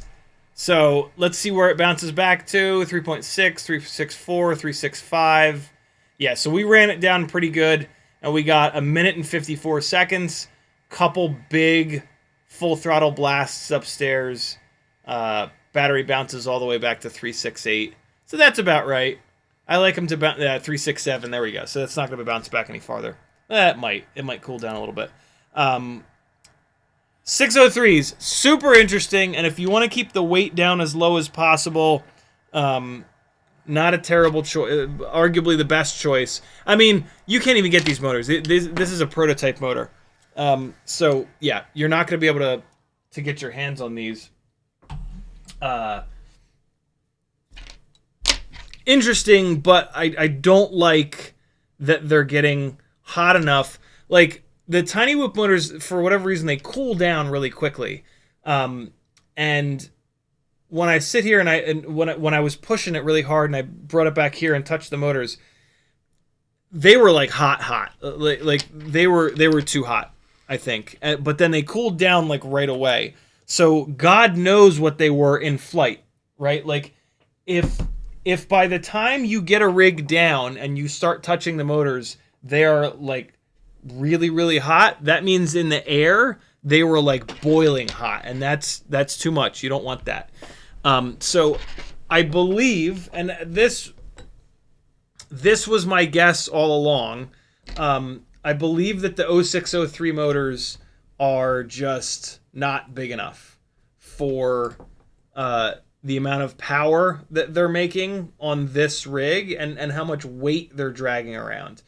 A 603 is going to be perfect on a 65 millimeter rig where the cruising throttle is much lower and they don't have to pick up so much weight. But on a heavy rig like this, 603 is I believe just a little too small of a motor, especially if I'm going to be flying this thing outside, hammering on the jungle gyms, right? Like this is me flying it inside. So my cruising throttle is going to be lower. Everything is going to be more chill. And still, these motors are getting pretty warm. So yeah, this would probably be a bit much to leave it built this way. So let's get it off these motors. We'll take it off of 603 30,000s and we'll put it onto 802 30,000s. And that'll be a really nice head-to-head comparison. We'll see if the runtime goes up. The weight is going to go up a little bit. Does anybody remember what this thing weighed a minute ago? Hold on. I haven't removed anything. I'm going to put it back on the scale. Oh, and this won't be a fair comparison. This is in the lighter weight Meteor 75 airframe. This is the Mobula 7 V4 frame that we're about to put on it. So this won't be a... you know what? I'll pull the canopy and we'll weigh all four of these. We will weigh all four of these frame, motor, propeller combos that we're about to put on this thing. So, Meteor 75 Pro frame with Flywoo 1002s and the 45 millimeter bi-blade propellers is 19.6 grams. So 19.6 grams for the big angry setup. All right, so there we go. 19.6. The setup that we just flew, 603s on the Meteor 75 Air. Wow. 13.3 grams. 13.3 grams is what we just flew. The heaviest that we're going to fly is 19.6. Good God, what a difference. The real weight measurements that matter the most. Meteor 75 airframe, 0603 30,000s, 1610 propellers, 13.3 grams. 0802 iGao motors on the same Meteor 75 airframe, 13.78 grams. Wow, is that close? So 13.78, 13.3, and then the Mobula 7 V4 frame with 802 30,000s, 14.82. So 14.82 is what's about to go on here. 14.82. The one that we just flew is 13.2. So significant difference in weight coming here. Exactly the same KV on the motors. Let me get this antenna freed up of these two boards. I'm going to bend this ELRS antenna up. Hopefully it doesn't break. And then I'm going to bend it over a little bit. And then it's going to come up and go up into the canopy. But for right now, I'm just going to leave it bent over like that. We're going to put this back down. All right, so we're going to leave that bent over. And then I'm going to bend it up to the side like this. And now we're just going to throw it up into the canopy like that. And hopefully that fixes the RSSI weirdness that we've had. Okay. All right, now it's protected in the canopy. No weirdness. All right, beautiful. Perfect. Okay. So let's add 1.5 grams of weight, but we've got motors going on here that are a bigger heat sink, so they're going to stay cooler. We might lose power, though. An 0603 has the advantage of the 3mm tall stator, which will make more power. I think this is the rear. Usually, it doesn't really matter on this frame. So yeah, we might lose a little bit of horsepower here, but we should maybe gain some runtime and some consistency from having a motor that's not getting too hot and having magnets on that motor that aren't being overheated. Oh, balls. I'm driving this screw into the side of the PCB there. It's not good. There we go. All right. Just trying to get this guy dropped down on the grommets. Point where it's happy. Front grommet is not happy. Now it is. Almost there. Almost there. There we go. All right, cool. So we're going to put the front screw in first.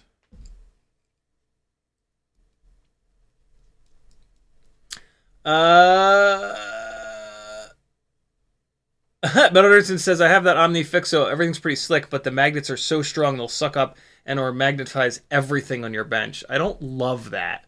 I don't love when stuff is so magnetic. I don't want everything to be magnetic on my bench. I want some things. So that's interesting. That's really good to know. All right. Just making sure that this front screw is tight enough, but not too tight. All right. Side screws and rear, and away we shall go. Side. Side. Always make sure that these are actually threading into the post. You can very easily thread these screws like between the post and the rubber grommet, and they won't do anything for you in that scenario. Just push the AIO down, make sure that it's good to go. Yeah, all right, cool. Make sure these screws are tight enough, but not too tight. Yep, you want to see just the top rubber grommet start to get a little squishy. And that means you got it just right. All right, I'll be super interested to see if the RSSI values are any better. You want to usually try to run antennas straight. Right now, this antenna is not running straight. It is very kinked in the middle, which kind of makes it shorter, but not really, but kind of, but not really. So we'll see. We'll see.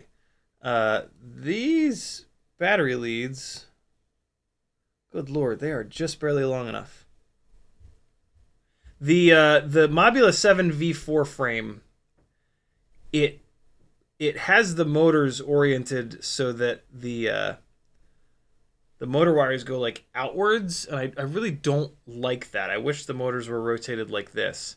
You have to run longer motor wires on this Mobula 7 V4 frame, and you end up with situations like this where the motor wire is just not quite long enough. But it's fine. It's not like under stress, so it'll be okay for a couple batteries of testing.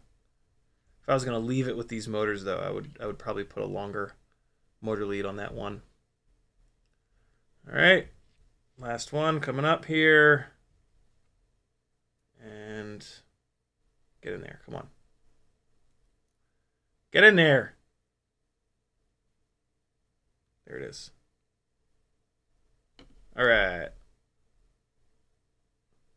A little weird. That one didn't really snap in, but this X12 has had a lot of different motors plugged into it. So actually, this is not an X12. This is a BetaFPV F4. But so there we go. Let's get these motors spinning the right direction in Betaflight, and we'll put another battery through this. I need to keep these batteries on the charger. There we go. 3.8. Shit, it's on storage charge. Damn it. We're going to run out of batteries. Okay. What's up, Chad? Simon says, I use that technique with the iron.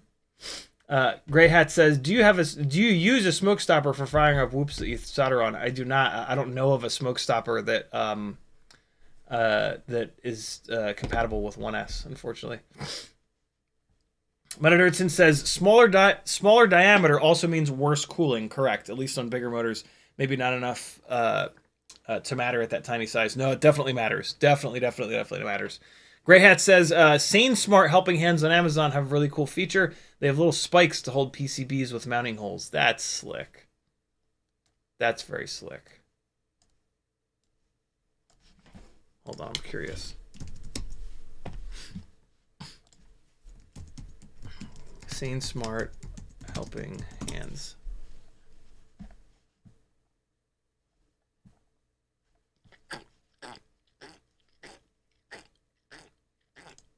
Is it these little guys, maybe? I think it might be those little guys. Ah, look, they've got rubber. They've got rubber on their little alligator clips.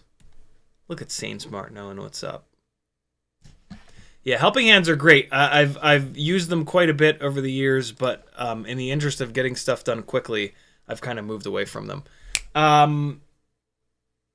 First result.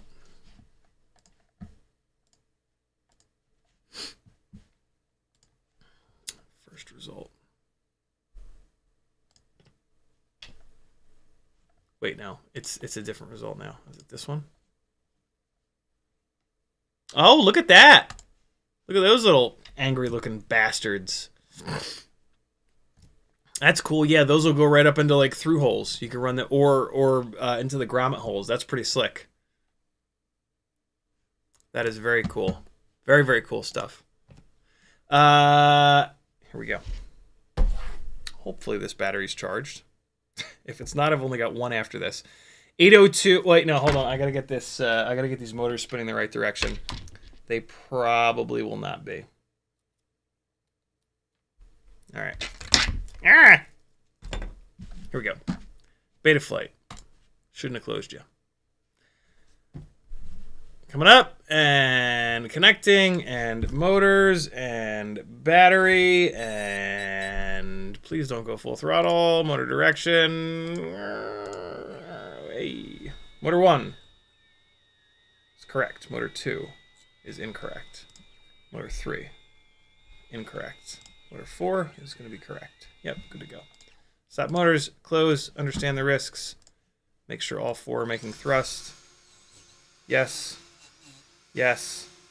Yes. Yes. Good to go. And now that should not have taken a significant amount of juice out of the battery. All right, here we go. Powering the goggles back up. And putting the battery in. Plugging in said battery. Let's see if the RSSI is better. I bet you it is. Bet you the RSSI is a little bit better here.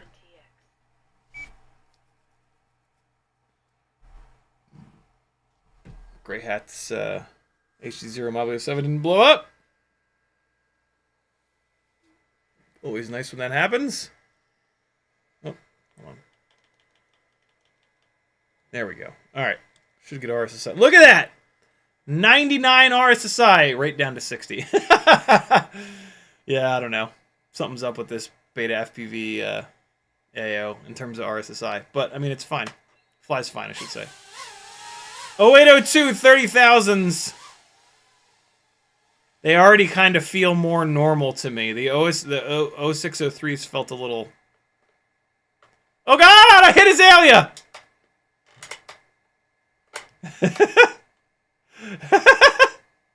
Sorry! There's a little smile. She thinks it's funny. I didn't get as much throw as I thought. Alright. 802 30,000s. They feel very similar to the 603s, and I don't think this battery is fully charged either. Oh, God! My goggles are beeping. I think my goggle battery is running low. Why is this battery so low? Okay, hold on. Ooh, this is hard. It's hard to tell a difference.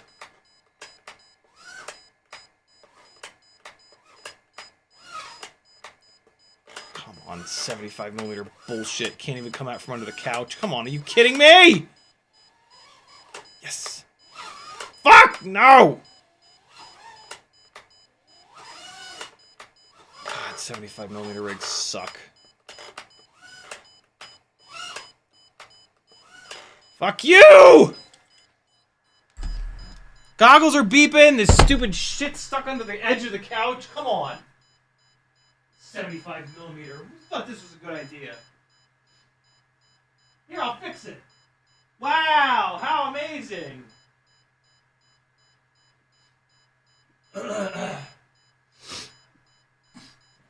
hold on.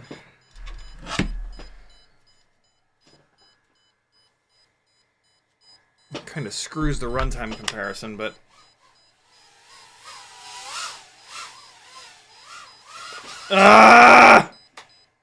maybe a little bit less power.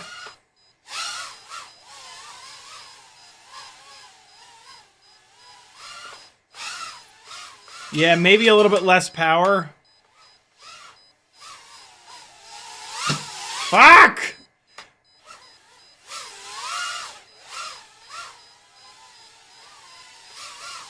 Oh man, you gotta really carry a lot of throttle.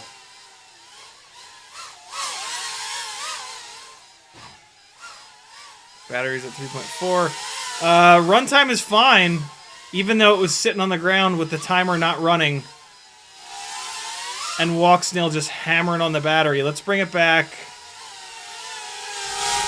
So, a little bit extra runtime. Let's see where the battery bounces back to. 363, 364, 364. Yeah, so it 365 back down to 364. So it's probably not going to go much lower than that. So the runtime's actually about the same. But again, this sat on the ground, and I turtle moded this like crazy for a little while there. Let's put another battery through this, though. That was kind of a mess. Yeah. Also, this is heavier frame. So yeah, if anything, this should have less runtime. Motors are... I wasn't flying it hard enough. I need to hold on. I need to put a fucking battery in these goggles. It's not going to beep the entire time if I want to be even remotely sane during this testing. So hold on. Let me grab another battery. Having the basement all torn apart like this sucks, man. My stuff is not where I think it should be. Everything is like on the opposite side of the room in some weird, annoying way. Okay. Here we go. Here we go!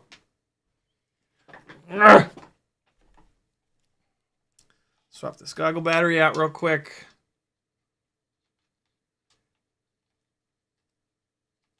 All right, here we go. So,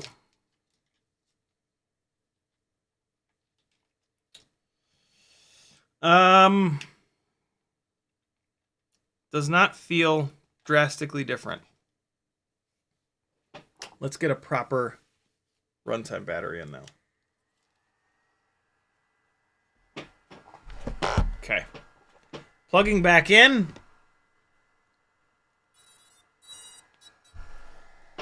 And away we go.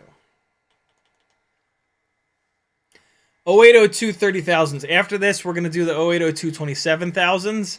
And that is one of the things that I'm most curious about. Is there a benefit to going from 27 to 30,000?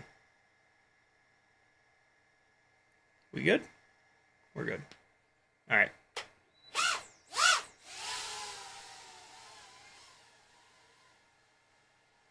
All right. Same kind of thing. Go upstairs. Throw it around.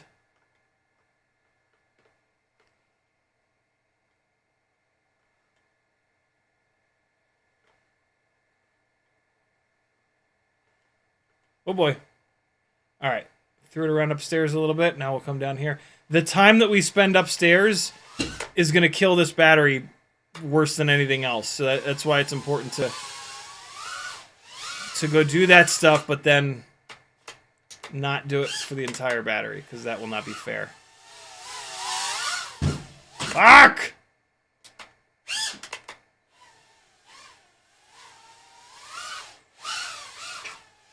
Man, it feels... I'm just so goddamn spoiled by lightweight rigs!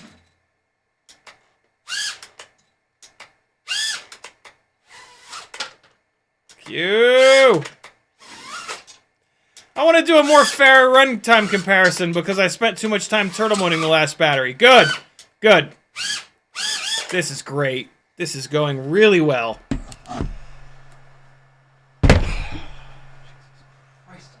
Crunch.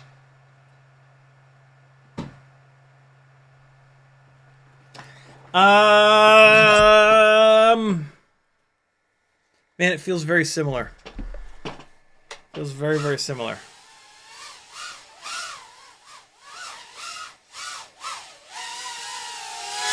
That was a bunch of full throttle. I want to really quickly touch the motors, make sure they're not boiling. They're not. I can't feel any motor heat whatsoever. Which is like the normal TinyWhoop experience for me. TinyWhoop experience for me. Let's run the battery the rest of the way down.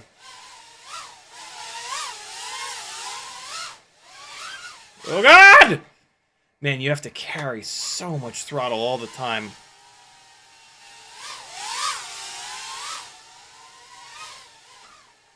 Oh my goodness. Hard to fly. But at a jungle gym, it'll be a lot less brutal.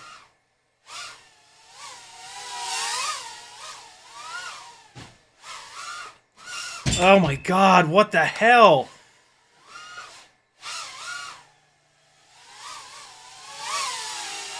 Absolute nightmare. God damn it. Yeah, I can't, like, man, this is...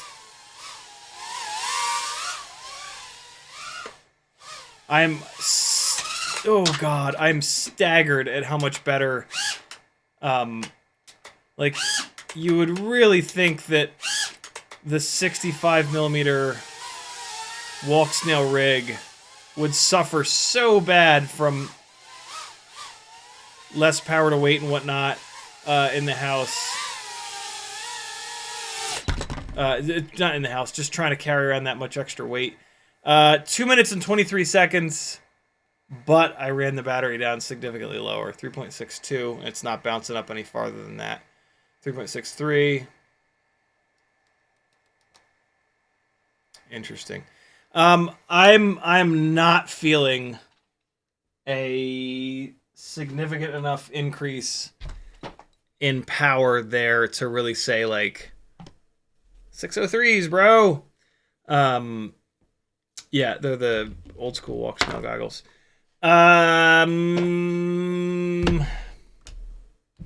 So yeah, I'm gonna say 0702 30,000s over 0603 30,000s, but none of these 30,000 kV motors have 1.5 millimeter motor shafts, so they're not going to be durable. And so the next test is going to be 802 27,000s. Technically speaking, I could just motor limit.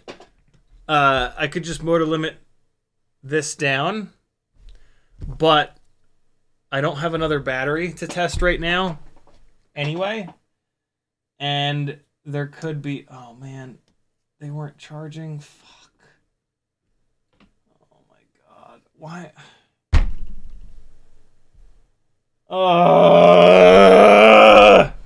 Come on, Vifly. What the hell, man? All right, well, that's going to be a problem. But, what the... Oh, man. We got a little bit of time.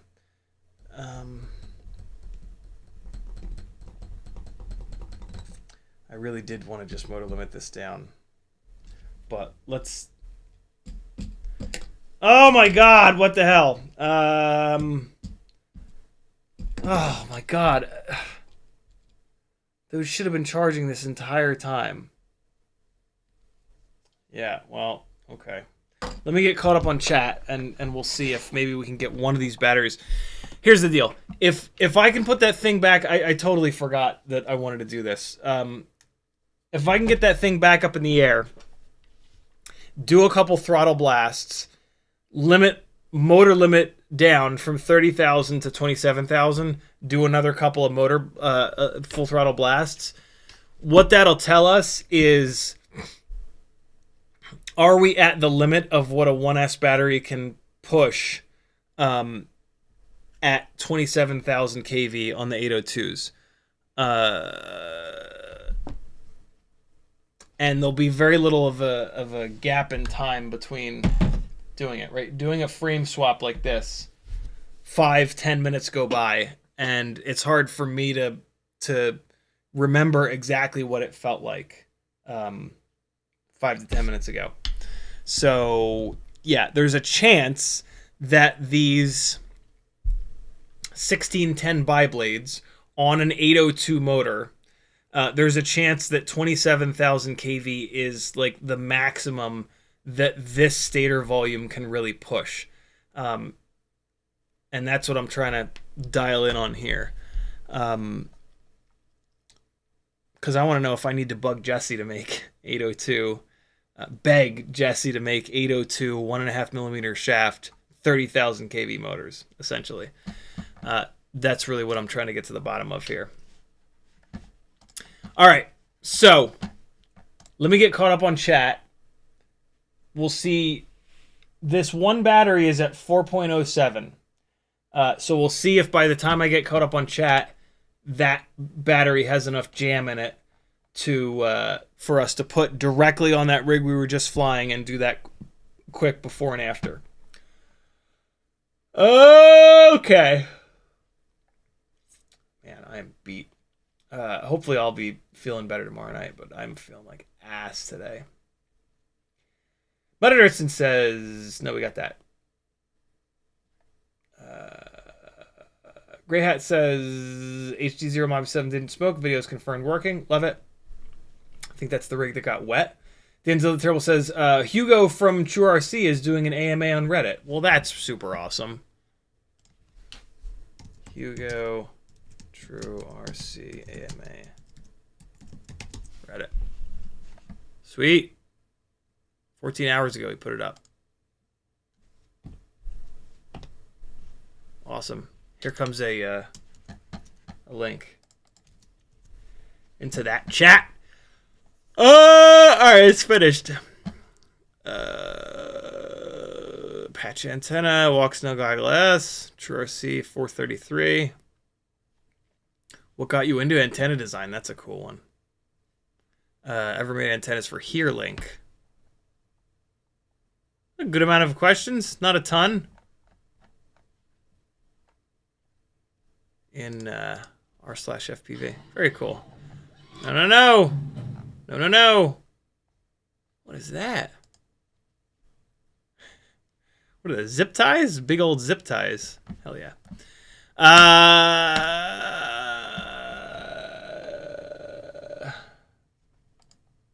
What else is going on over here? DW McGraw says hi.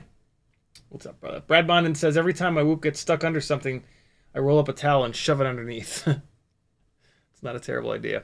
Right 9 says, classic CiottiFPV scientific testing. Hell yeah. Bro science all day. Gray Hat says, so now I have a double grommet situation on the Mobula 7. HDZero whoop light comes with grommets. Obviously, the X12 has its own. How should I mount these two to the frame? You got to do it. I mean, there's really only one way. There's really only like the one way. And you just kind of stack them up.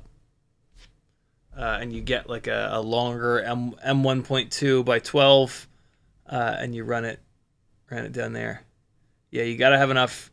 I have a ton of these grommets, so I pick a setup of grommets that has the two boards close enough together, but not too close together, kind of thing. But then, yeah, you just run. Ooh! And what I use is M1.2 by 12 screws from eBay. And you run them down through both grommets into the pegs on the frame, and that's kind of it. It's not a perfect setup, but it's what we've got. Ram Douglas says, Chris Wasser did a good battery teardown. Not complete, but a good video. Yep, we talked about it a minute ago. Very well done. Gray Hat says, also the VTX case is now hitting the ELRS cube antenna. Yeah, you can remove the ELRS cube antenna and replace it with a piece of wire.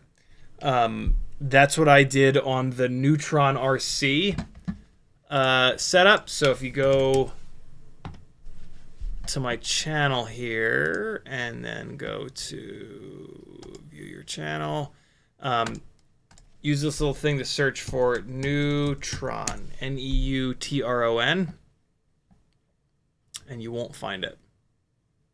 Yes, you will. Here it is. Never finishing the Happy Model Mobula 7 one I spilled. Yeah, I'm going to try to solve that.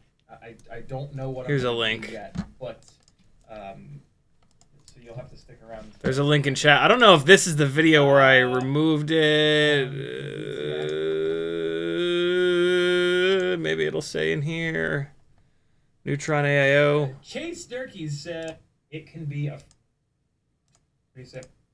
This is me talking about the Neutron whole bunch of AIO, I guess.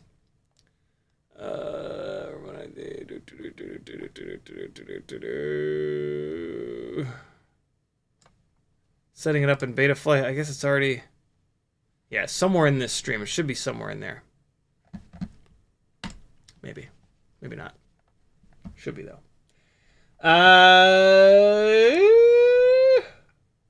Zach just got a Mobula 6 based on my suggestion. Thank you.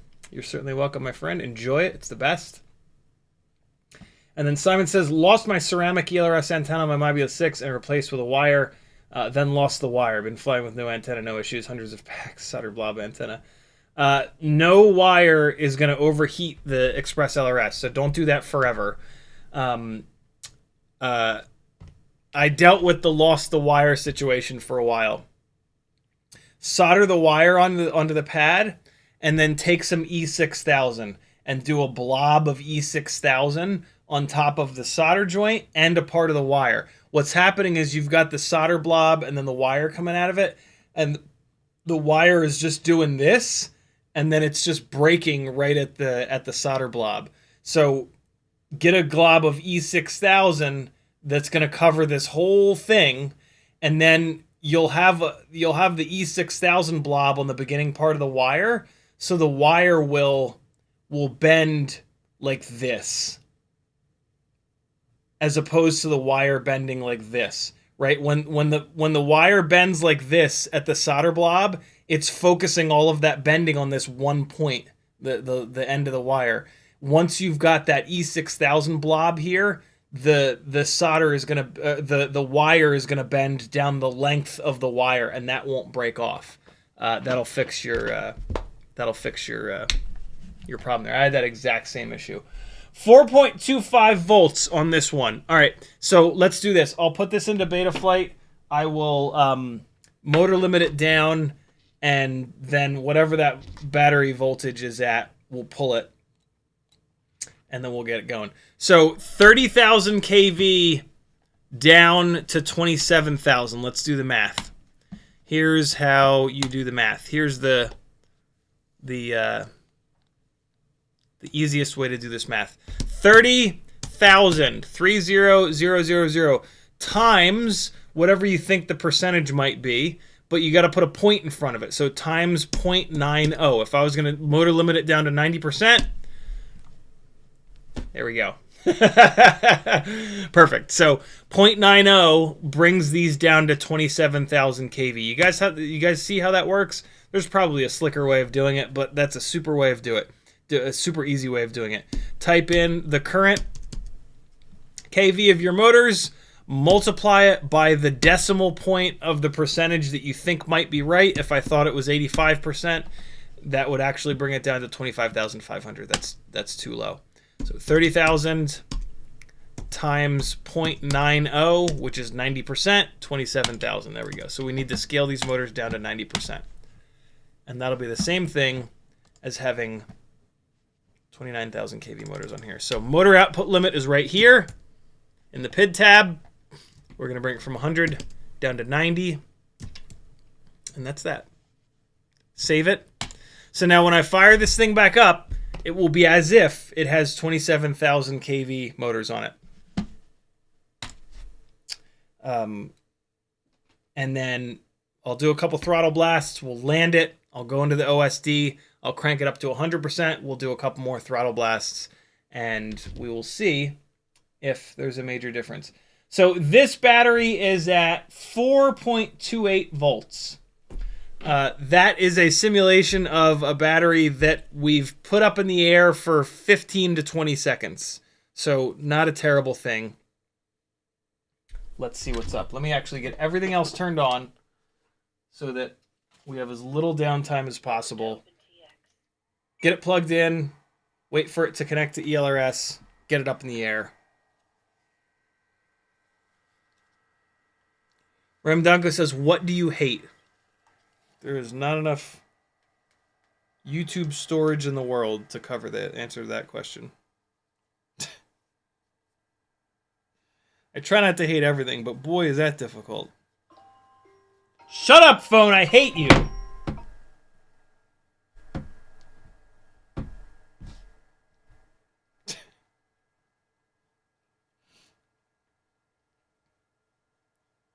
Good ravening, Ramdago says. Equals good evening. C. Will says, if you divide the motor kV you want by the kV you have, it will give you the direct percentage that you set yours to. See, that's the right way to do it. I do it the caveman way. But you know what? The caveman way works. I usually only have to guess like once or twice. And like each guess kind of dials you in to where you need to be. All right. Walk snail goggles are up. Transmitter is on. Here we go. Plugging the quad in. We're going to do this as quick as we possibly can. 27,000 kV first. Come on, walk snail. Connect. Connect, you bastard. Here we go. All right, here we go. Somebody do me a favor and keep an eye on the amp number on the right side there. Ready? Here we go.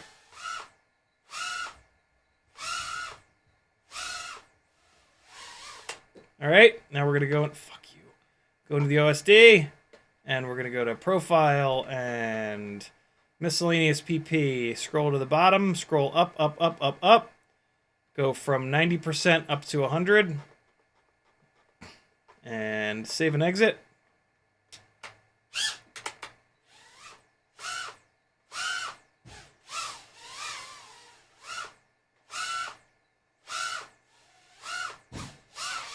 I think there's more power. What are you guys seeing on the amp numbers? Is it pulling significantly higher amps? Yeah, there's more power there. Fuck! Still not enough, though.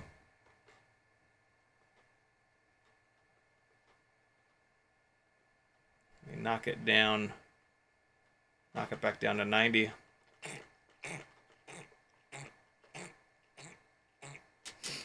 It's me scratching my throat. Oh, yeah. Oh, there's a difference. I guess I know what's on my wish list for my birthday from TinyWhoop.com. Ah! Yep. Yep, unequivocally. Fuck you! I don't know why I'm even bothering. I know exactly where it is, and I know it's not even remotely recoverable.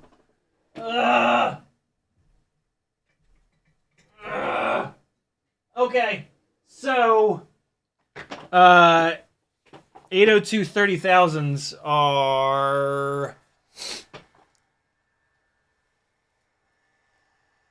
a thing. Wow, that's even with the battery sagging down, I can tell.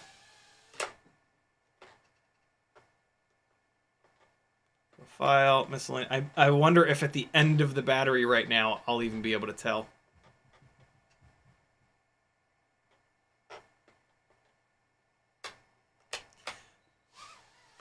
Yeah. Yep. Okay, that's actually a really good sign. Shit. That's a really good sign. That I can still tell a difference at the end of the battery.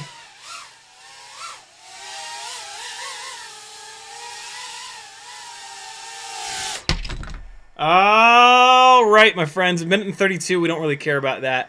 Last thing we're going to test is the 1002 setup on the Meteor Pro frame. Walter, what's happening? Have you lost your mind?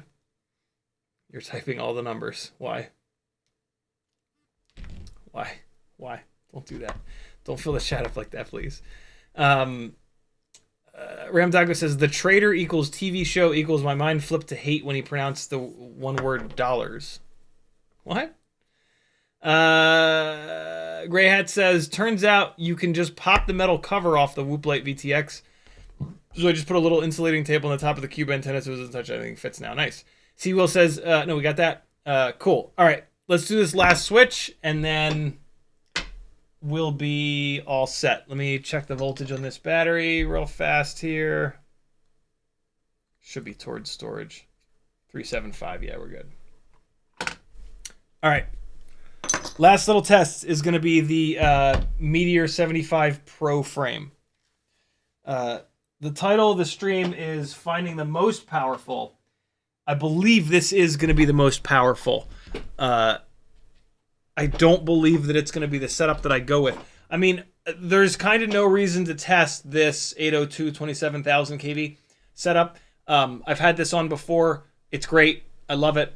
But it just doesn't make quite enough power. But it's got the 1.5 millimeter motor shafts, which are going to be really important for this build.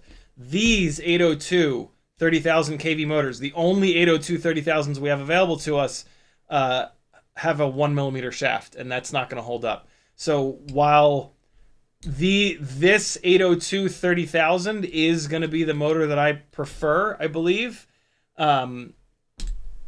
this particular one is not it because of the 1 mil motor shaft.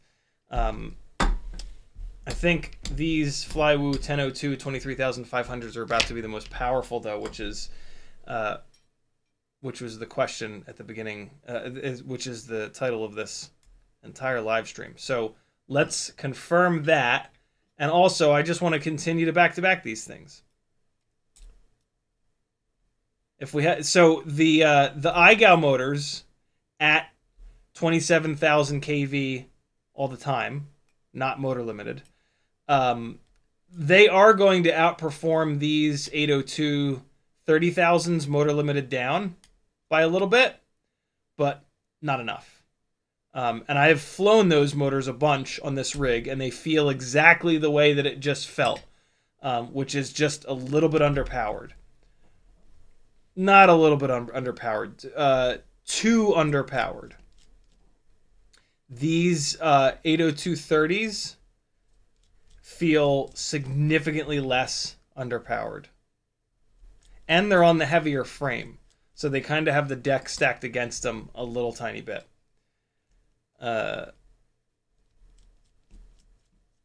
So, yeah. I'm going to be begging Jesse to make a set of 802 30s with the 1.5mm shaft. I guess the decision that I'm going to have to make is, do I beg him to make the EX style with the lighter single piece bell, or stick with the heavier 0802, which is what the current 802 1.5mm shafts are based on. I don't even know if it's possible to do the lighter weight 802s with the 1.5mm shaft. There might be some weird thing about that. Real descriptive, man. I'm really on my game with the descriptiveness today. Look, I'm fucking exhausted. Leave me alone.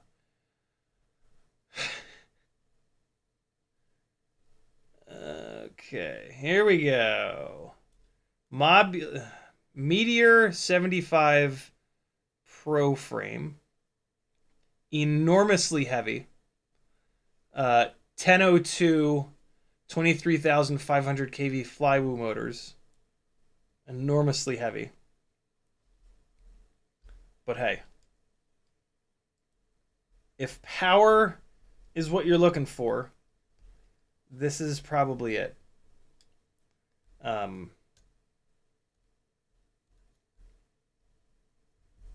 With power, though, you need control. And the weight of this is going to hurt us on the control front. But let's see how bad it is. Maybe it's not that bad. I have put this together once before, and I was pretty shocked at how heavy it felt. But I always like to test things 2 or 3 times to really make sure that I'm dialed in. And I wasn't just like having a weird day, or I had just flown a really heavy rig and it doesn't seem like it's so heavy, or vice versa. So there we go with that. And let's plug this guy in. Come on. Try to do this as fast as I can so that I don't forget what it felt like a minute ago. I don't think that'll really be a problem here, though. This is going to feel like a 10,000-pound gorilla in comparison. There is like a 6 or 7 gram weight difference that just happened here between these setups. So this should be absolutely blindingly obvious. But this should also be the most powerful setup. Biggest motors, biggest propellers. Not the highest KV, the lowest KV out of all these setups. But these big old 45mm props make some serious power. So, there it is. I keep wanting to say Modula, but it's not. Meteor 75 Pro. Let's get these motors spinning in the right direction. They might actually be... It might actually be okay. Hold on. This battery is at 4.31. I'm going to plug it in on the outside of the rig, and we'll just see real quick. Will it lift off? Or will it freak out? Come on. Nope. Motors are not spinning in the right direction. Let's fix it. Okay. This is it, friends. This is going to be the last combo that we test. We will do more testing of these, almost guaranteed. Betaflight, connect, motors, motor direction. Please don't freak out. Hey. Motor 1 is wrong. Reverse it. Motor 2 is right. Motor 3 is right. Motor 4 is going to be wrong. Reverse it. Good to go. Stop motors. Test it real quick. Motor 1 is right. 2 is right. 3 is right. 4 is right. Good to go. Motor limiting should still be up at 100%. That's the last thing that we tested there. That's great. I'm going to grab another, since I just took a little bit of juice out of this battery. Oh, wow. Yeah, that pulled the battery from 4.31 down to 4.24. There's another battery on the charger that's at 4.31, though. So not a fully charged battery here. Pretty close to being fully charged. The main thing that we're looking for is just horsepower, not really runtime. This will not be a good runtime test, but hey. Here we go! Meteor 75 Pro frame. I did this in the wrong order. Now I gotta wait for the goggles to boot up.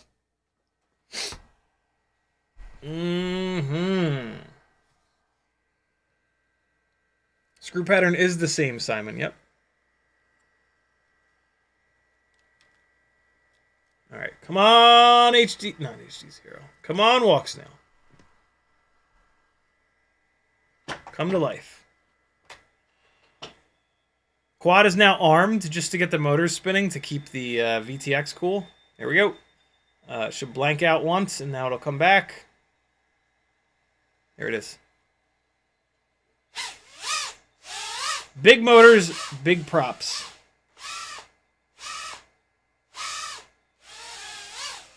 Flies like shit. It's too heavy, man. It has good power. It definitely makes the most power, but then it's got all this weight. So the difference in power to weight ratio is ridiculous. Look at this situation here. Yeah, wow. I mean, maybe this would be a little bit better on the 75 mil tri-blades, but as you can see, this is like not great. Uh-oh.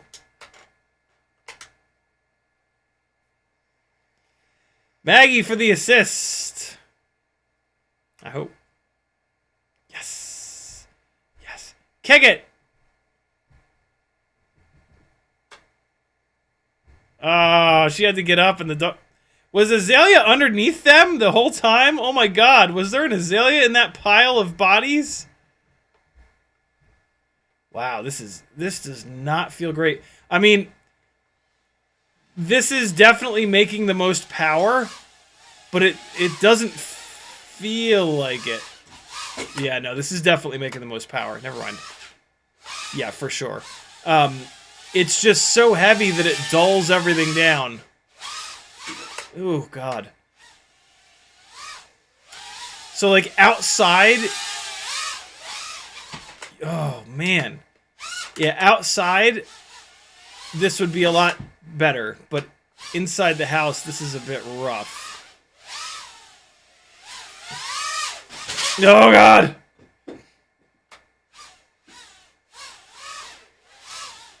I could have let it fall into there. That was a shame. That was dumb. There's some jello going on. I wonder if that's the motors or the propellers. Fart. Look at the runtime, though. Runtime is great, even on a battery that wasn't fully charged. I'm actually really shocked by that. That's the big old biblade propellers. Damn, yo. So this is the runtime and the raw power king, but boy, oh boy, does this feel heavy. Very hard to accurately fly this thing. If you've got these 1002s, though, I think this is the frame and setup for them. Battery's bouncing back up to 3.6, 361, 360, 361. Yeah, so it's probably going to hang out there. 2 minutes and 40 seconds, and the battery was not fully charged. That is really, really, really impressive. So, yeah. I'll be damned. Okay. This setup just kind of redeemed itself, if I'm honest. Tri-blades might bring a little bit of the power back to really like make this obviously the biggest power choice, but we're not getting that power from anything else really. I mean, runtime does matter.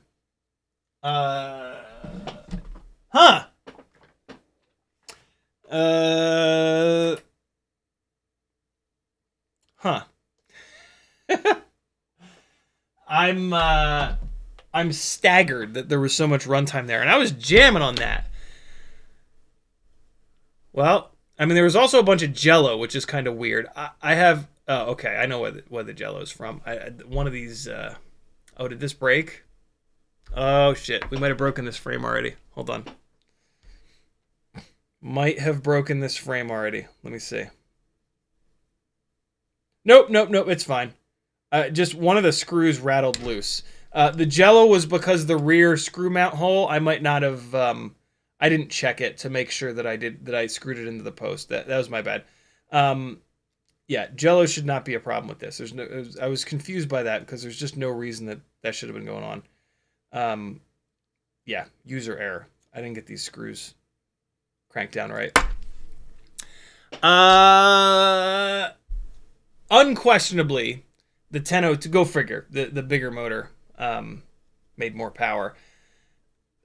I will say this, though. I have run these 1002s on a lot of different propellers, and they've never made more power. This is the first time that these 1002s have outperformed 802s that have been a higher KV.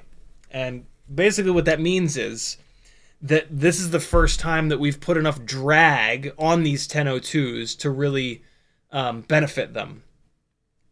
So if you've got 1002s, 45 millimeter props are going to be a much better pairing than 1.6 inch 40 millimeter propellers. What that also tells me is that 1002s are probably also going to love 2-inch propellers. Like a 2-inch lightweight biblade would also be a really good match for a 1002 motor. I'm actually really tempted to leave this together, and as soon as there's a nice warm day, get this out to a jungle gym to see if it's magical. I have one more battery. Let's charge 4.33, 4.34. Let's do this again. On a fully charged battery, I want to hammer the throttle a couple times. This battery is damn close to being fully charged. So, hold on. Real quick, let's just hit this one more time. I didn't realize that there were batteries that were almost ready to go.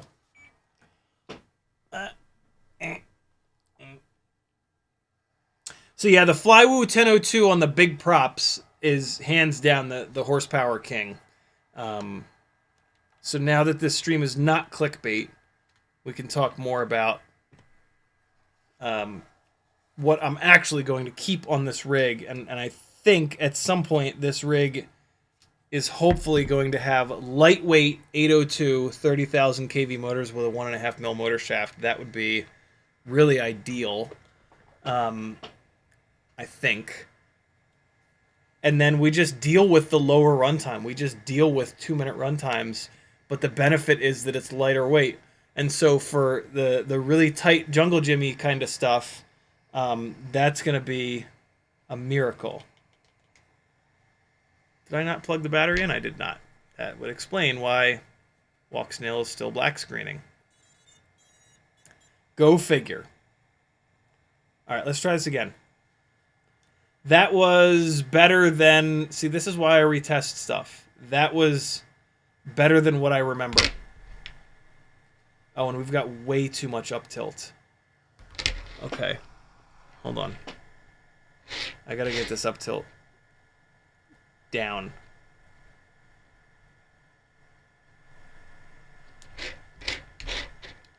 Alright. And there we go. Okay. That should be better. Look at all that duct in view. Alright, here we go. Round 2. Meteor 75 Pro frame. Flywoo 1002. 23,000 kV motors. 45 millimeter WeBleeds. Yeah, this has power. This has the most power. Hands fucking down.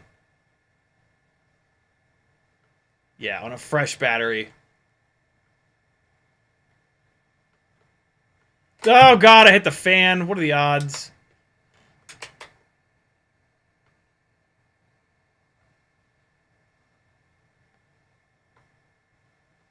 This is not bad, man.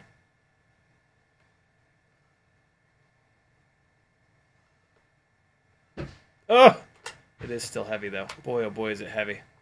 Hey, there's no like pop to this setup. Like it's just like hammer the throttle and just wait is the name of the game for this. Oh, farts. No, no. Well, we are putting some stress testing into this thing.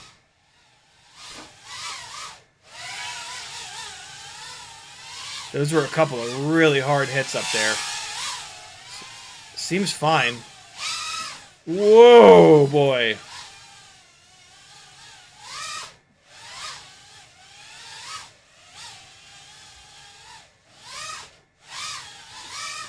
Oh, I think I went through the top cube. I think that just happened. Getting a little prop wash there. It's just heavy. Oh, God. Burrito blanket, save me. Save me, burrito blanket. Save me. Oh, boy, it is so heavy. Like, it's so hard to get it to stop. Oh, shit. Oh, God. Oh, you fucking bastard. All right, I'm going to leave it there. I'm going to start. I'm just frustrated with my flying in general. Demeanor today. That doesn't make any sense. Wow. Okay. This is I didn't expect this setup to be so good. Outside this could be awesome. But yeah, it's almost dark out, so 1002s make the most power for sure on the big props on the big frame. The question for me is this setup too heavy for being like really accurate at a jungle gym? The 75 millimeter analog rig has been amazing. Props holding up. Prop nubs are holding up. Everything seems fine.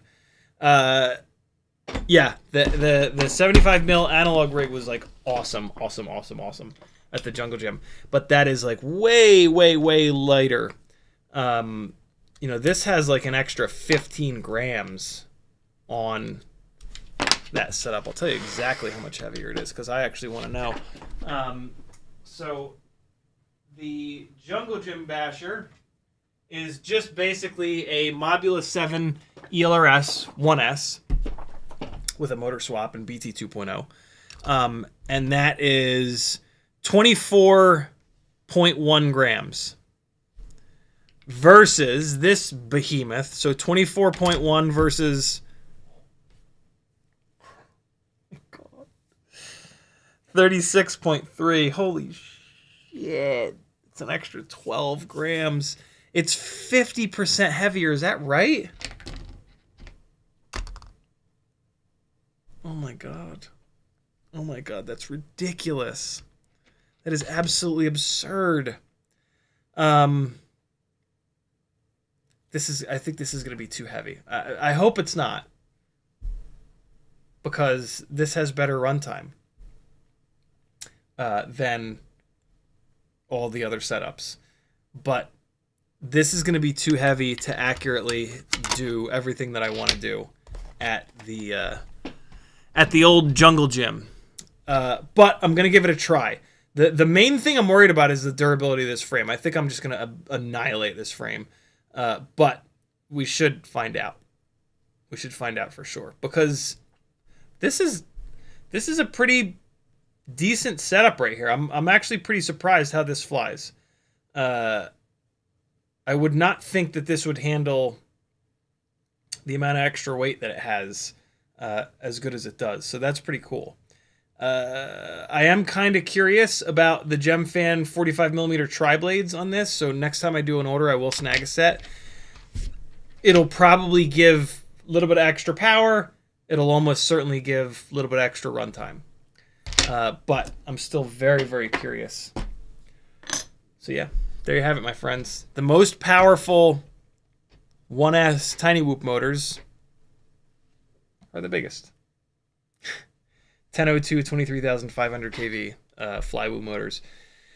Rotor Riot sells a set of 1002 motors that are 24,000 kV, but they don't have connectors on them, so you got to direct solder them. So those are probably ever so slightly more powerful than these. Maybe, not necessarily, but probably. A close second, though, to these motors, and probably the combo that I'm going to go with for this rig, because I think this is going to be too big and heavy, is going to be TinyWhoop Happy Model 0802 30,000 kV motors, and maybe someday we can get them with a 1.5mm motor shaft. That would be amazing, and maybe even in the smaller can version. We'll see if that's even a possibility. On the Meteor 75 airframe, we flew these on the Mobula 7 V4 frame, which is a gram and a bit heavier. So these motors will be even better once they're on the lighter weight frame, the 75 airframe. I'm going to keep these 603 30,000 kV motors on here. I'm going to move these 702 30,000s to the lighter weight frame, and then I'm going to do a little bit more back-to-backing of 603 30,000s, 802 30,000s. I'm mainly interested in the runtime differences between these two. I think that these 603s are too small, but they are lighter, which is intoxicating. And so if they get hot, but not so hot that I'm losing runtime, the thing is, it's going to change. Once I get these out to the jungle gym, I'm going to be pushing them harder because it's going to be outside. So I really do think that the 802s are the right bet, because in the house, these 603s are benefiting from like this being a much smaller space. I think once I really start to lay into these outdoors, that they are going to get too hot. But yeah, that'll be the next sort of refinement of this test here. I need to switch these guys over. And look at the size of this thing in this 75 Pro frame. This is gigantic. Like, you wouldn't think it would be so much bigger than a regular 75, but it really is. It's hard for you guys to tell.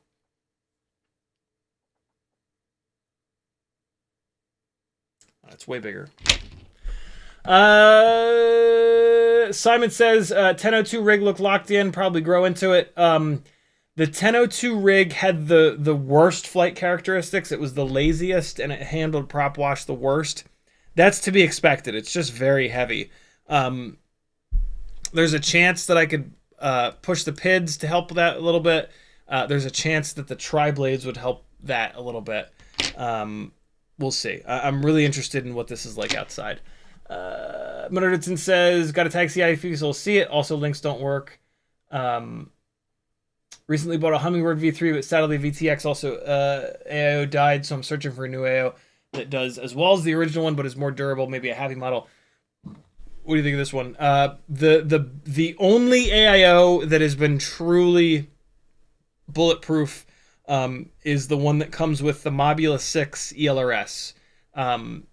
And so, yeah, that's the one to get. Mobula 6 ELRS, and then different motors, BT 2.0 will really bring it alive. But, yeah, Mob 6 ELRS is the way to go. Brad Mondin says, do you have the stock face foam on your goggles? My eyelashes touch the lenses.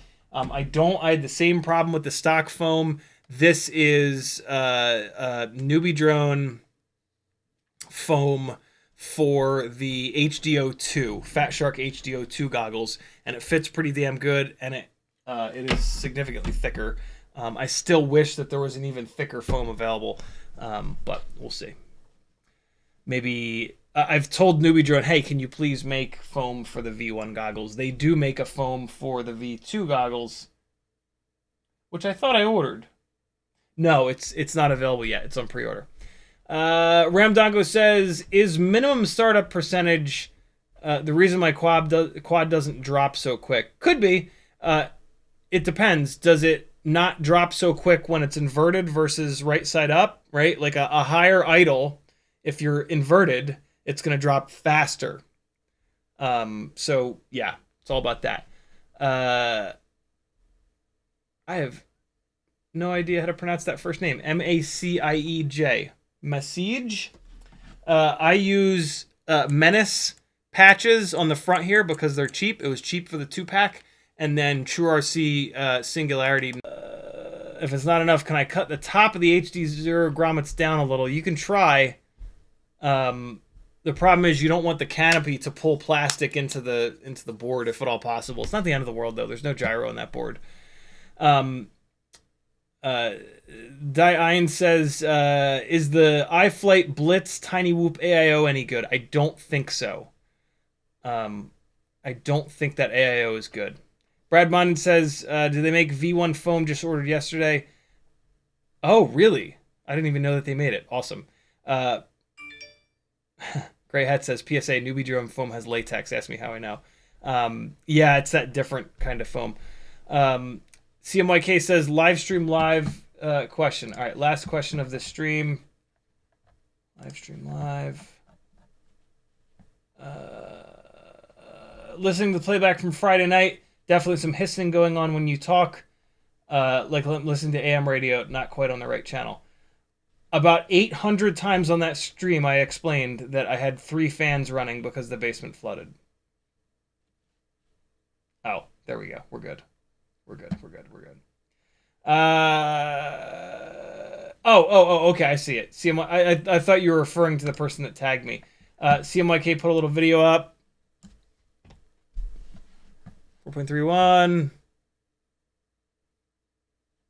Oh, it thinks it's a 2S. CMYK. Yeah, it thinks it's a 2S. So it's kind of confused. It's seeing 4.31 volts, and then down here is the individual cell voltage, and so it's thinking it's a 2S, 2.14. There it goes. It just figured it out at the last second before you unplugged it. Ready? Boom, 4.29. There you go. Yeah, right before you unplugged it, the battery voltage sagged down enough that Betaflight realized, like, oh shit, this isn't a 2S battery. So yeah, I think that's, yeah, and that's why unplug and replug worked great, because as you're unplugging it and replugging it, it continues to just kind of drain the battery down. Limits 20 with the actual last question of the live stream.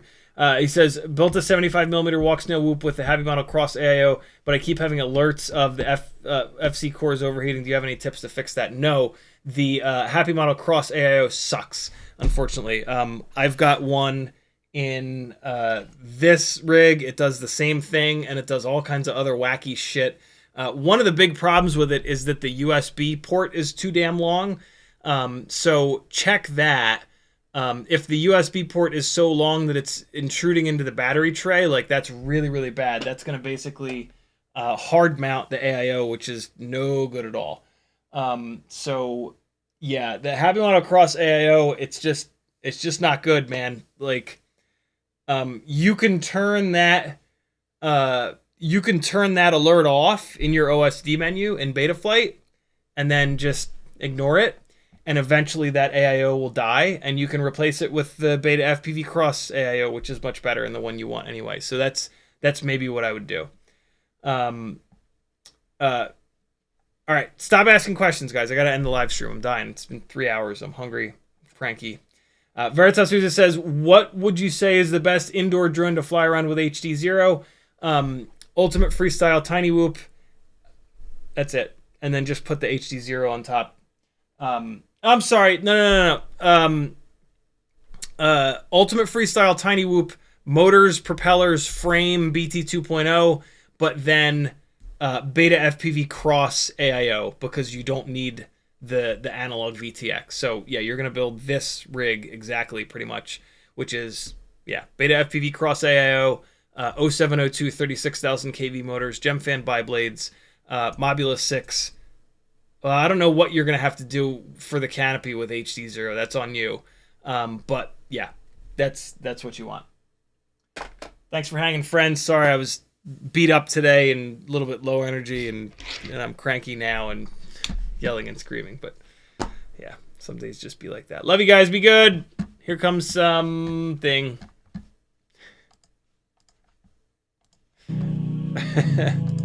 Here's some more jungle gym bashing. Here we go. Yeah. A little bit more jungle gym bashing for you with an analog rig. Nope, that's not that.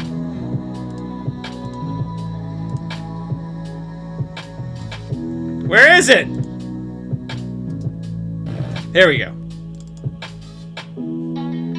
Love you guys. Be good. Bye-bye. I gotta put this over here. It's on this screen. Later, friends. See you tomorrow night. Hang on. There you go.